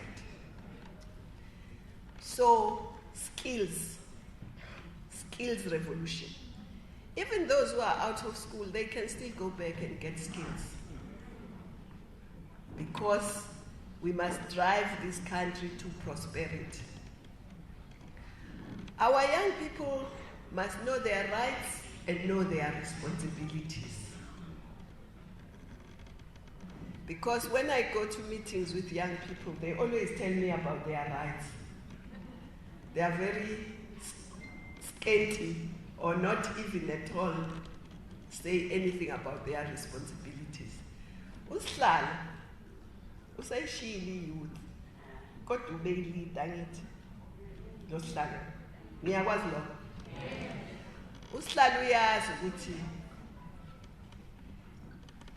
youth must learn to be good citizens, must be patriotic. Because if youth is not patriotic, who's going to be? Who's going to defend this country? It's not about abadala bahamba ngenduku who will defend this country. It's young people, like it. So, young people must be patriotic. Defend the country literally, defend it in the battle of ideas, defend it in the skills, build prosperity for this country. That's part of the responsibilities of young people. But their right is to go to school and to have free education. That's their right. Amabhunu, thina safunda ngesikhathi samabhunu. Amabhunu, ingane zamabhunu had free and compulsory education. Free and compulsory. Kusho ukuthi yonke ingane yomuntu omhlophe kwakufanele iye esikoleni ku-compulsory. Sithi uma ku-compulsory uma ungayi esikoleni uyaboshwa, kufanele uye esikoleni. Bazali bakho bazochaza ukuthi awuyile ngane esikoleni. It's free. That's why benama skills, that's why ukuthi thina ingoba sasi-inferior. Ingoba thina kokuqala sasingenayo free and compulsory education. So they had no responsibility to build schools for us. They had no responsibility to train teachers for us. But when they did give us education, but funeka sithole education that will prepare us to be able to take simple commands from them, which prepared us ukubasebenzela. Yebo. Ayizange i-education ababeyinika i-prepare ukuthi uzisebenzele. They even said akufuneki nokuthi size siyofunda science no maths ngoba amadlelo alihlaza lawo esingafuneki kuwona. Bakusho eParliament yabo. So thina we must, irresponsibility ye-youth futhi ukuthi ibe confident and believe in ourselves as Africans. And if we must believe in ourselves. Singakukhona umuntu othi osibukela phansi othi ungcono kunathi. Ungcono kunathi ngoba unikezwe ama opportunities. Hayi ngoba engcono. Italente in human beings. Noma ngaba bakuphi, even if ungathatha 100 la, thathe 100 noma ikiphi country ye-continent, uthathe 100 noma ikiphi country of the world, talent is evenly spread. The difference ukuthi what is done to develop that talent. Thina abantu abamnyama, we were not given the opportunities to develop those talents. So much is now on it. That's why youth, and I agree with them, belo ukuthi ngakhona ingane evinjelwayo ukuthi develop italent ngoba ingenamali. Ngiyavumelana nabo. Siyavumelana nabo ANC. Savumelana nabo ePulukwane.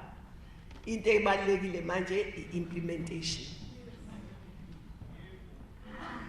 So we must ensure ukuthi ama-responsibilities siyawazi. Enye responsibility general emphakathini eyokuphuma kuyovotwa uma kunesikhathi sokuvota, whether it's local government, whether it's national, that's a responsibility. It's your right to vote, but it's your responsibility to go and vote. I-cadre ye-organization ayikwazi ukuhlala ingayivota, but i-cadre ye-organization ayikwazi ukuhlala kunabantu estradini sawo noma esigodini sayo abangakaphumi ukuyovota.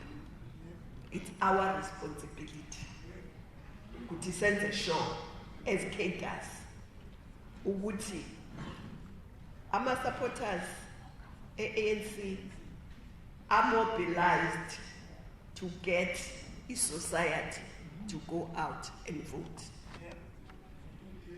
It's our responsibility as cadres of the ANC to explain to society who we are, what we stand for, and why it's important for society to vote for us. And if as cadres of the organization, all of us, we do that in a united voice, the majority of the people in this country will vote ANC. So, as cadres, we have lots of responsibilities. But also, then Kulma about young people. Women also have a big responsibility because we are mothers.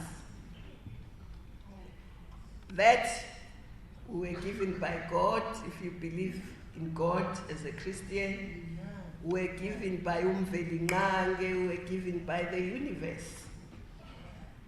That we will bring children to this world. Nurture them, bring them up to be responsible citizens. But njengomama, njengeyinzala bantu, we have a responsibility as we bring up our children and our grandchildren to bring them up in the culture of our organization, but to bring them up as good citizens. And part of it is Shubuti. You can't allow a young boy to beat up a young girl and expect that young boy as an adult not to beat up women. Because of Fundekaya, umama watula, no baba watula. You cannot. You have to make sure ukuthi intombazane iyamrespect ubhutwayo, ubhutwayo uyamrespect usisi wakhe.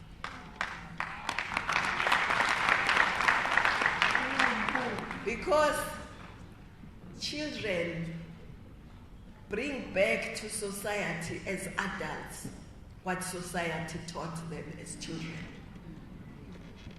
Umuntu omdala uza kwi-society nento ayifunda kwi-society eseyingane. So singamakhosikazi, we have that responsibility. And isikhathi esiningi also amakhosikazi yiwo who abadlulisa amasiko namagugu esizwe nawo lowo mndeni. So kubalekile nakuthini ukuthi as women we promote progressive culture. Ngoba Africans do have progressive culture, which is not that one which is not progressive. Mhlawumbe sibe eceleni kodwa le progressive we promote as women. But as women, we have an added responsibility to create unity and peace, because ekhaya ukwazi ukuthi ungachuza lengane uyiphakele ukudla le ungayiphakeli. Never ashilo ungena la ekhaya uyayiphakela. So as women, we must not allow anyone to be part of bringing divisions in the organization. Where there are divisions, we must try.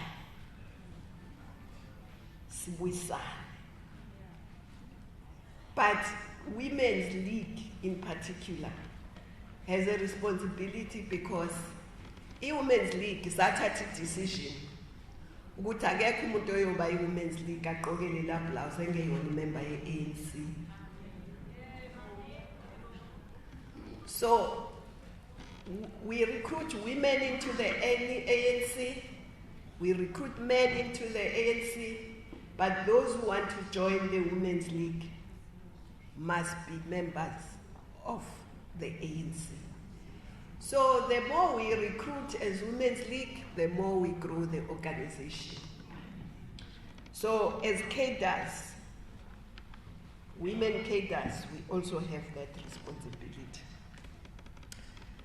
Bese ngidlula futhi lapho ngithi as cadres, there is a conference coming.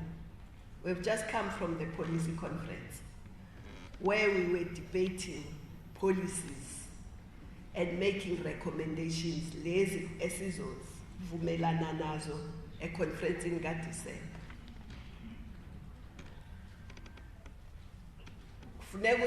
Kwakufuneka ukuthi masibuye econferencini sidiscuss emabranchini yonke indawo because lawo ma-policies as cadres akufuneka ukuthi understand thina kuphela besise conferencini.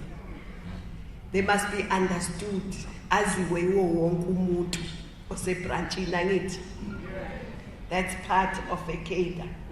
Ngoba abantu abaye ema-conferencini ama-cadres kufuneka babuye benze sure ukuthi emabranchini people understand and speak in one voice. Masenza kanjalo i-chance yama-division ayizuba ningi. Mase siqeda lapho uhlalo ke wayithinta indaba ukuthi discuss ama-policies, sidine sesithatha ama-resolutions azosisa phambili. Kodwa part of it to go elect leadership. Funa ukudlula nje kancane lapho. I-unity flourishes when there is democracy. Angithi ngoba kuyaxoxwa kuvumelwane kuthathwa i-decision iningi maselishilo ukuthi liyapi sonke siyalapha. So ukhetho, it's a democratic exercise eyenziwa umbutho at branch level, at regional level, at provincial, at national, ayikho into entsha. Noma kuzoba nokhetho ngoDisemba lulusha. Into eniyenza njalo nakwamanye ama-level angithi ejwayelekile. Kodwa leyo nto akufunekanga isilwise. Usihlalo uchazile yena ukuthi ubona kanjani. Nabangaboni kanjalo, they have a right. It's their democratic right. I-right abangenayo eyokuthi bathi mangaphumelelanga kubona kuba nenkinga. That right they don't have.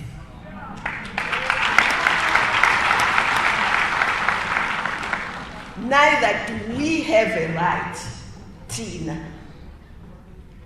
ukuthi bangaphumelelanga umbono kaSihlalo kuyoba nenkinga. No. Ayikho leyo right. Kodwa i-right yokuthi uye nombono wakho econferencini webranch yakho, it's fine. Webranch yakho ngoba phela abantu abamandatayo ama-branch. Engifisa ukusho futhi ukuthi ukhetho la ka-ANC lugayidwa nayi-constitution.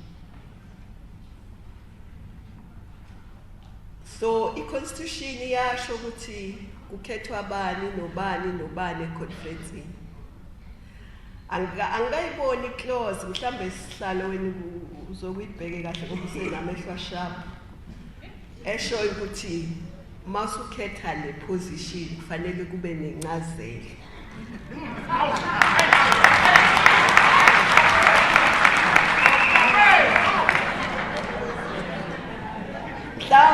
ngoba bengise Ethiopia mhlamba ngilandelanga kahle amendment ye constitution mhlamba bingakafakwa leyo amendment ethi makhethwa upresident makungakhethwa lo funeka kube nencazelo funeka nisikhothele kwi-constitution ngoba sigayidwa i-constitution mama singagayidwa i-constitution soba nama-divisions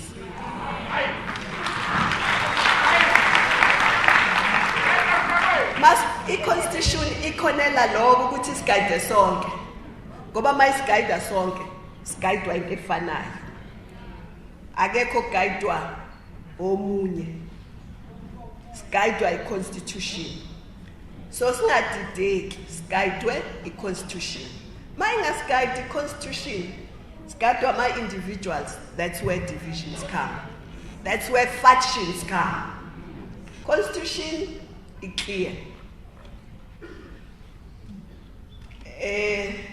comrade lo wangakithi kodwa uyi-PC member siphethe la provincial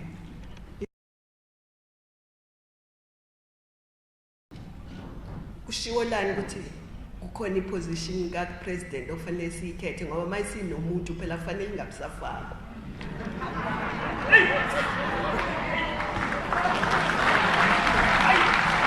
ngisho lona bengasho mina kodwa ngoba sikwi-cadres forum fanele sigayidane honestly and frankly according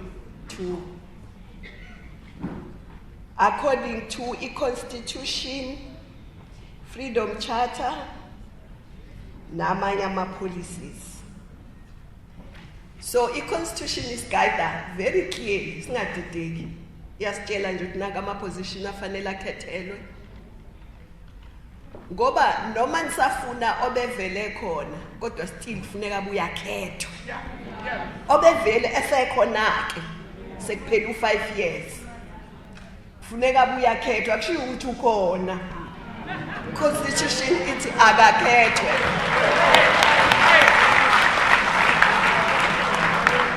angikhulumi-ke ngongakabi khona usafisa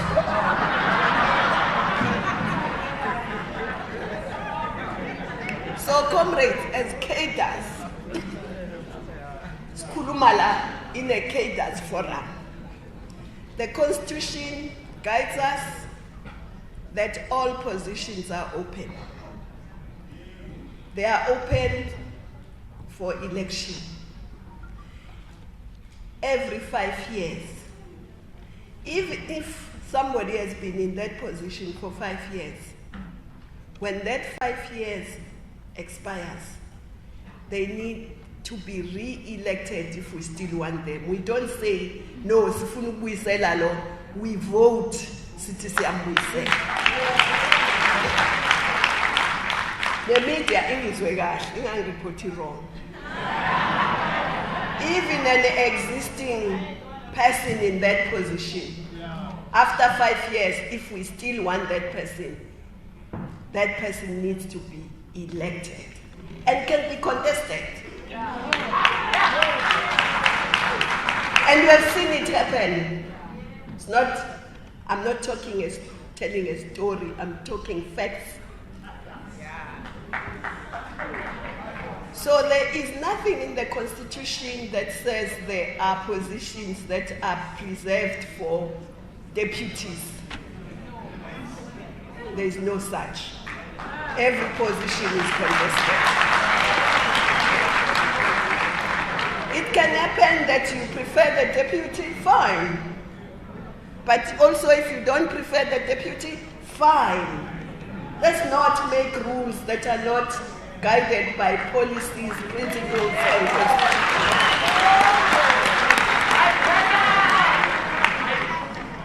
So as cadres, we must be frank and discuss frankly. Ngidlule nje bengidlula nje lapho ma-comrades. Bengafuna ukugxila nje bengidlula nje. Ngoba angithi sizikhumbuzile la. Sikhumbuzile safunga futhi angithi masiqala nje ukuthi i-constitution i-Freedom Charter, and other duly adopted policy positions.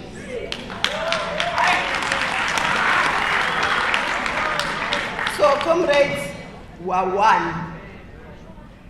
You see, divisions come there when we invent things as ngekho.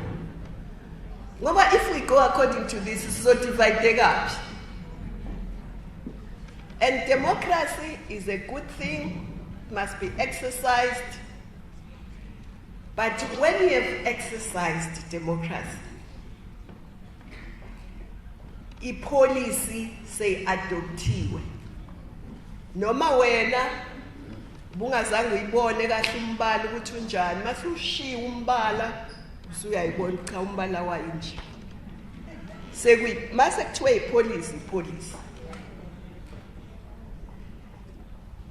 So i-policy i-clear iyo-adoptwa e-conferencini. Masiphuma ngeke usho ukuthi wena kuthiwa manje we must have radical economic transformation, kodwa mina bengithi nje we must not transform, we must conform.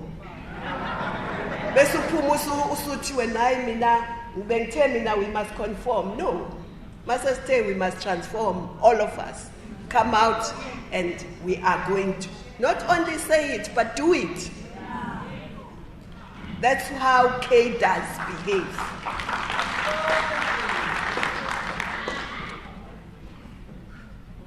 Mase kuza kwi-election, mase electiwe as cadres. We have a right to prefer this one or that one or that one, ain't. But once conference has elected the NEC from the president down, we all follow that NEC as cadres. Ukuthi wena maungene conference-ini ungene boxing lakho uvotele bani, it's immaterial and irrelevant at that point.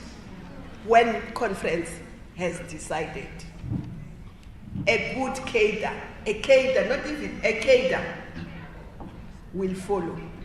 So, now December, kufuneka kwenzeke njalo. Ukuthi ubungena uthini, mase kuvotiwe i-conference decide, we follow those. Nabo futhi laba abawinile, abasho ukuthi hayi sesiwinile nina, bengizwile ngelilanga ukuthi awuzungivotela, manje hayi awuseyona imember ye-ANC, useyiyona. Safuneka kusetshenzwe ndawonye. So, ngo-December, as we leave that conference, we must live united behind the elected leadership. Bese siphuma, we go and campaign now for the ANC as cadres of this organization. Convincing society around our policies, how we're going to implement these policies, and our leadership. That's what cadres do. Yonke nenye asiyazi. Cadres don't go around vilifying other cadres. You speak about why you are of this view in terms of ANC policy, in terms of the eye of the needle, as uslanishilo.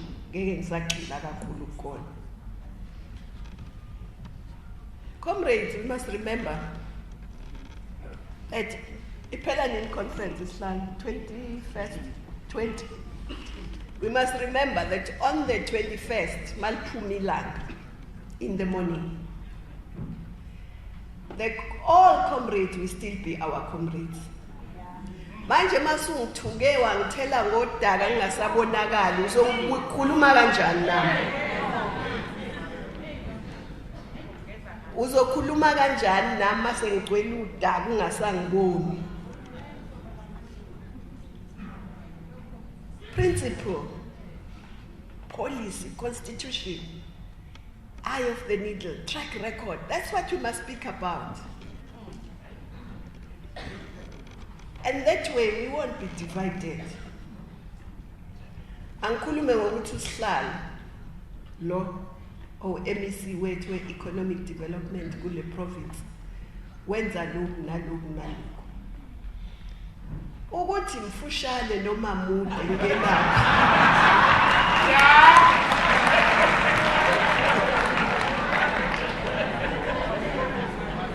Sekungenaphi lo?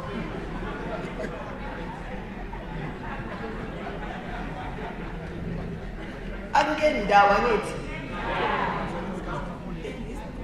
Akungendawo okungenayo ukuthi le poverty ekhona la eSouth Africa na la eKZN sizoyilwisa kanjani.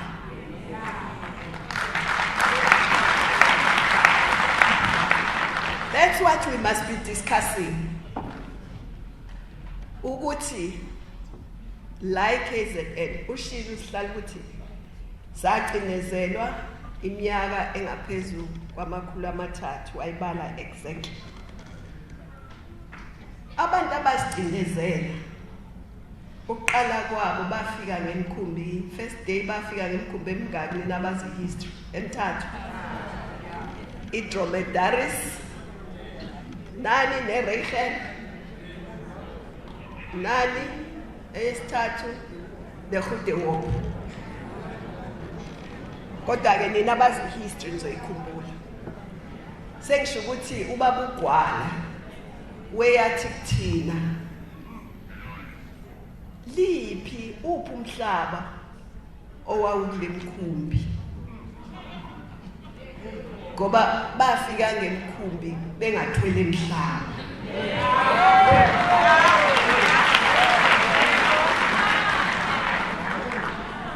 Weyasho njalo ubabugwana athi babengawuthwele umhlaba bafika ngemkhumbi akukho umkhumbi owehlisa umhlaba bathatha umhlaba abawuthola la.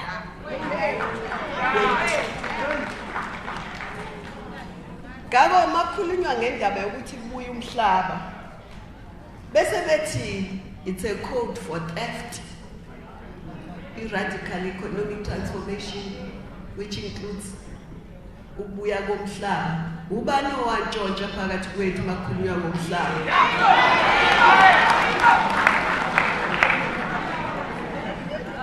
Kuze kube indaba nje enkulu eanalyzwayo. Umhlaba babengawuphethe. Kodwa futhi okhokho bethu bawulwela lo mhlaba. Balwa lachitheka igazi laphoboza ngemfula belwela lo mhlaba.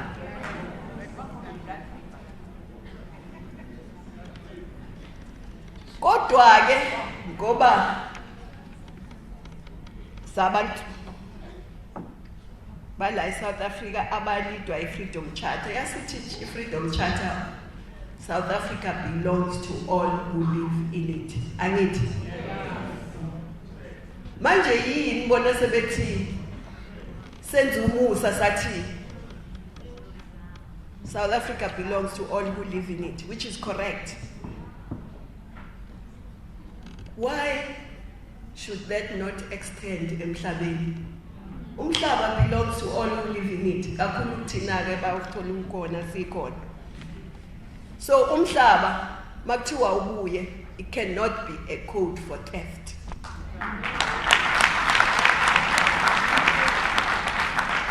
Umhlaba owethu siyawudinga.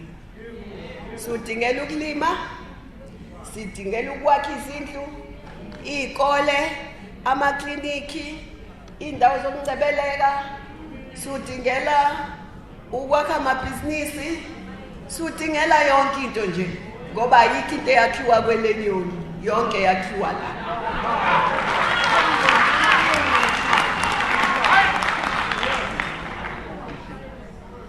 Eyomhlaba nje akuboni izoxoxisa kakhulu. So ufuna futhi nawo lo ngasolwandle nje muhle nawo futhi.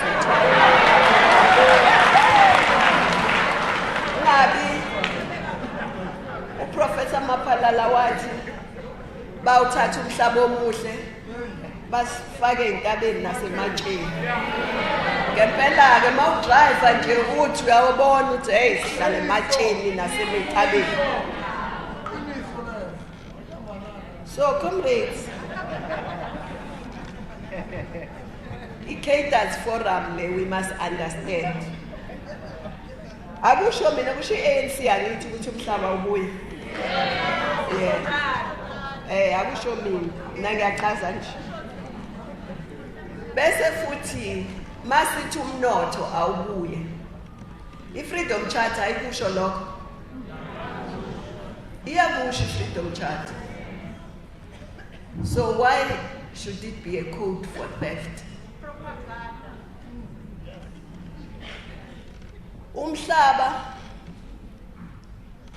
ANC ne-Freedom Charter iclear, umnotho iclear. Kodwa, it is unsustainable to have a country where the majority does not participate in the economy. It's not sustainable. Neither sustainable nor desirable. Angeke futhi ukhule lo mnotho to its full potential. How do you grow the economy of a country to its full potential when you exclude the majority? How does that work? Doesn't make sense. So, comrades, radical economic transformation, it's not a nice option, it's an imperative.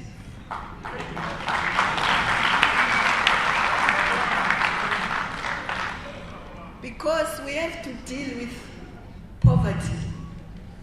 The statistics were read last month. Uguti, half of this country is still in poverty. And we know who the majority of the poor or the poor are. It's black people, but Africans in particular. And especially women and young people. That's where poverty is. There's inequality in this country. There's obscene opulence on one side, there's squalor on the other. Second, abantu who live in conditions that I can describe as squalor. So we need to deal with that. We can't deal with it if we don't have the economy. And comrades, we need to close the gap ebilogikula of inequality. Inequality,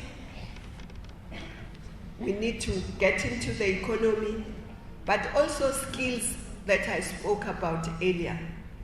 Education and skills are equalizing.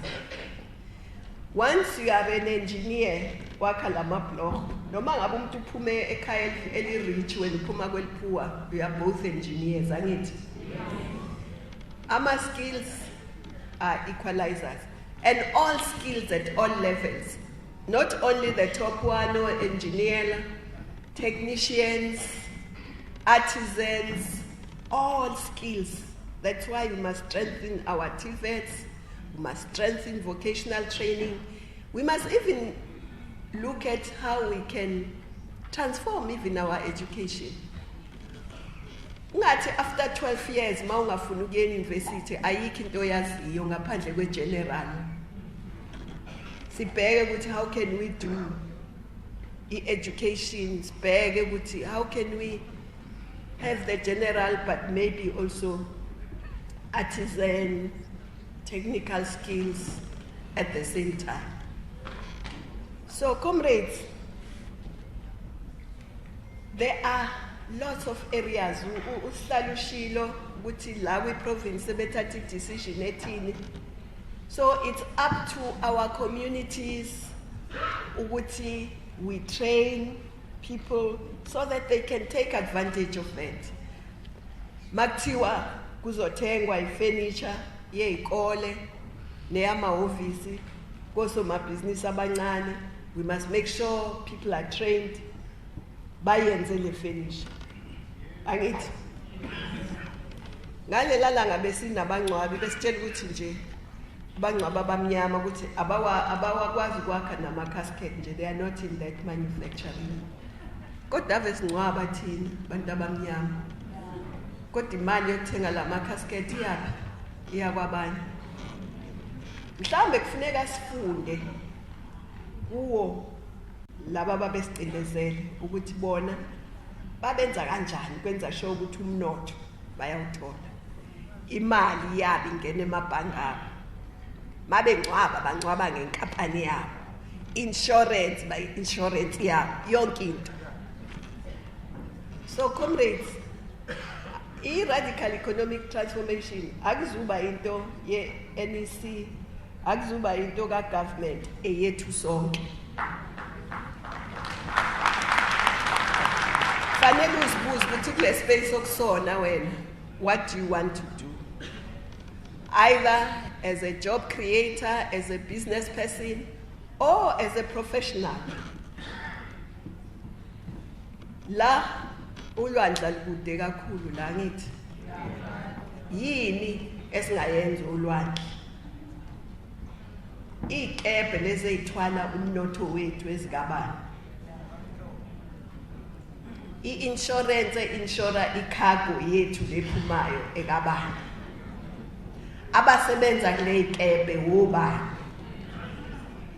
Okukhonzinywayo kule ikebe kuvelaphi okabani. Ofishi inkampani ezinkulu zofishi ezigabani. Ne-tourism mangaka amahhotela ethu noma ngasolwandle noma kude nolwandle mangako kowethu. Amabhange mangaka kwawo abantu abamnyama. Bafuna senze sengathi icala mawukhuluma ngebhange lomuntu omnyama, ubukwe kabi, ukhulunywe kabi, kuthi ufuna ukulutha, uluthani ngoba ufuna ibhange nje lomuntu omnyama.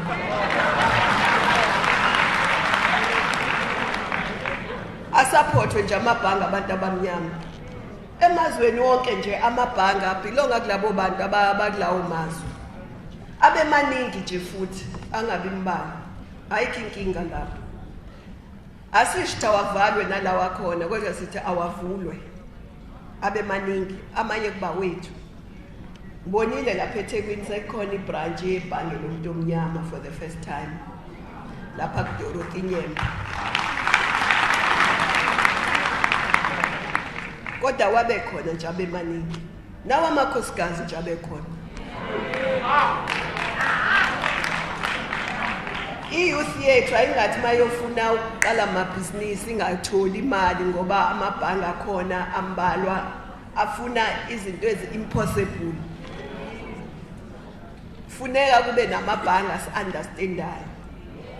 Abantu abasha nabantu abamnyama mabeyofuna imali befuna ukwenza something, kungafuni izinto okwaziwa kahle ukuthi abanazo. Emakhaya umnotho ukhona enhlabathini, kuyalinywa. Ayukulima kuphela, masulimile you can even process what okulinywayo. Okufuyiwe, inkomo nezimbuzi, angabe into zemsebenzi kuphela, kube izinto eziletha umnotho ekhaya. Yebo, akufuywe. Usihlalo lo ubekhuluma ethi bane contract nama-China, ama-China afuna ukuthenga inyama la.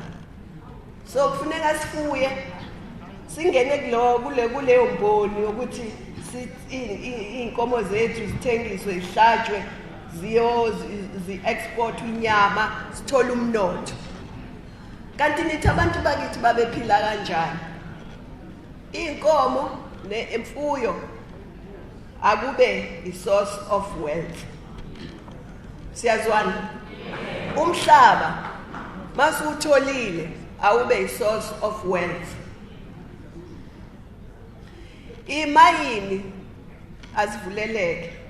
Sishilo usihlalo angizu emphasize kakhulu ngoba usibalile usihlalo imayini nokuthi singaloku sithumela yonke into esiyikhiqiza la ihlaza iyokwenziwa iyoprocesswa kwemanye amazwe kwakhiwa imisebenzi yokuyiprocessa kwamanye amazwe. And when you sell something raw, you get a penny. When you sell a finished product, you get a pound or a rand. So there is more money in finished goods than in raw. So we must begin to say X amount ifanele iprocesswe la iye ngokukhula ngokukhula. So comrades, as cadres, we must look everywhere.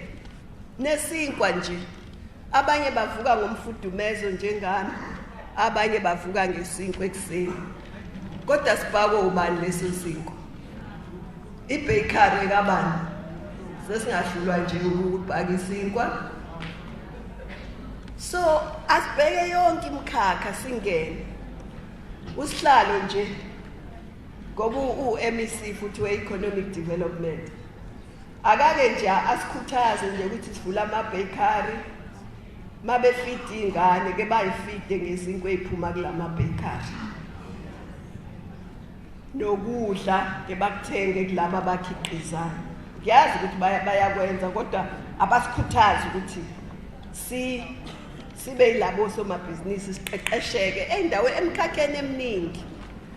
Ngizwile nje abanye bethi hayi le radical economic transformation ngeke iseyenzeke kuyoba abantu abambalwa akuzuba abantu abambalwa.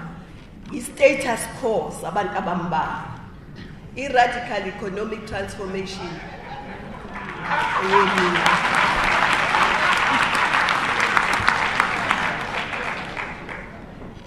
So comrades, singakhuluma ngale ndaba singaqedi. Bengithi angidlule nje ngoba kuyona i-cadres forum yokugcina. Ayobuya bekhona amanye angithi. So bengithi angidlule nje ezintweni ezimbalwa. So buye futhi nje amanye ama-cadres forum ayophinda bekhona. Kodwa ke ma comrades, we must not allow anyone to divide us.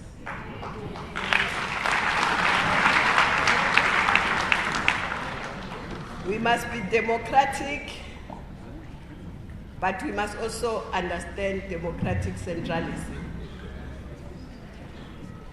So, comrades, mina ngiyabonga ukuthi ninginike lethuba ukuthi ngizoshare nani le cadres forum namhlanje.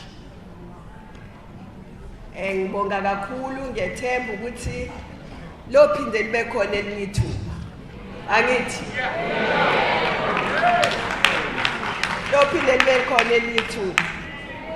Long live the spirit of Comrade Oliver Tambo. Long live. Long live. Long live the spirit of Musa Dagh. Long live. Long live. Long live the spirit of Krisani. Long live. Long live. Long live the spirit of Dorothy Nyembe. Long live. Long live. Long live the spirit of Lillian Goyi. Long live. Long live. Long live the spirit of Comrade Mashaba. Long live. Long live. Long live the spirit of Comrade Cindy Somagaqa. Long live. Long live. Amandla. Malibongwe. Wathinta bafazi.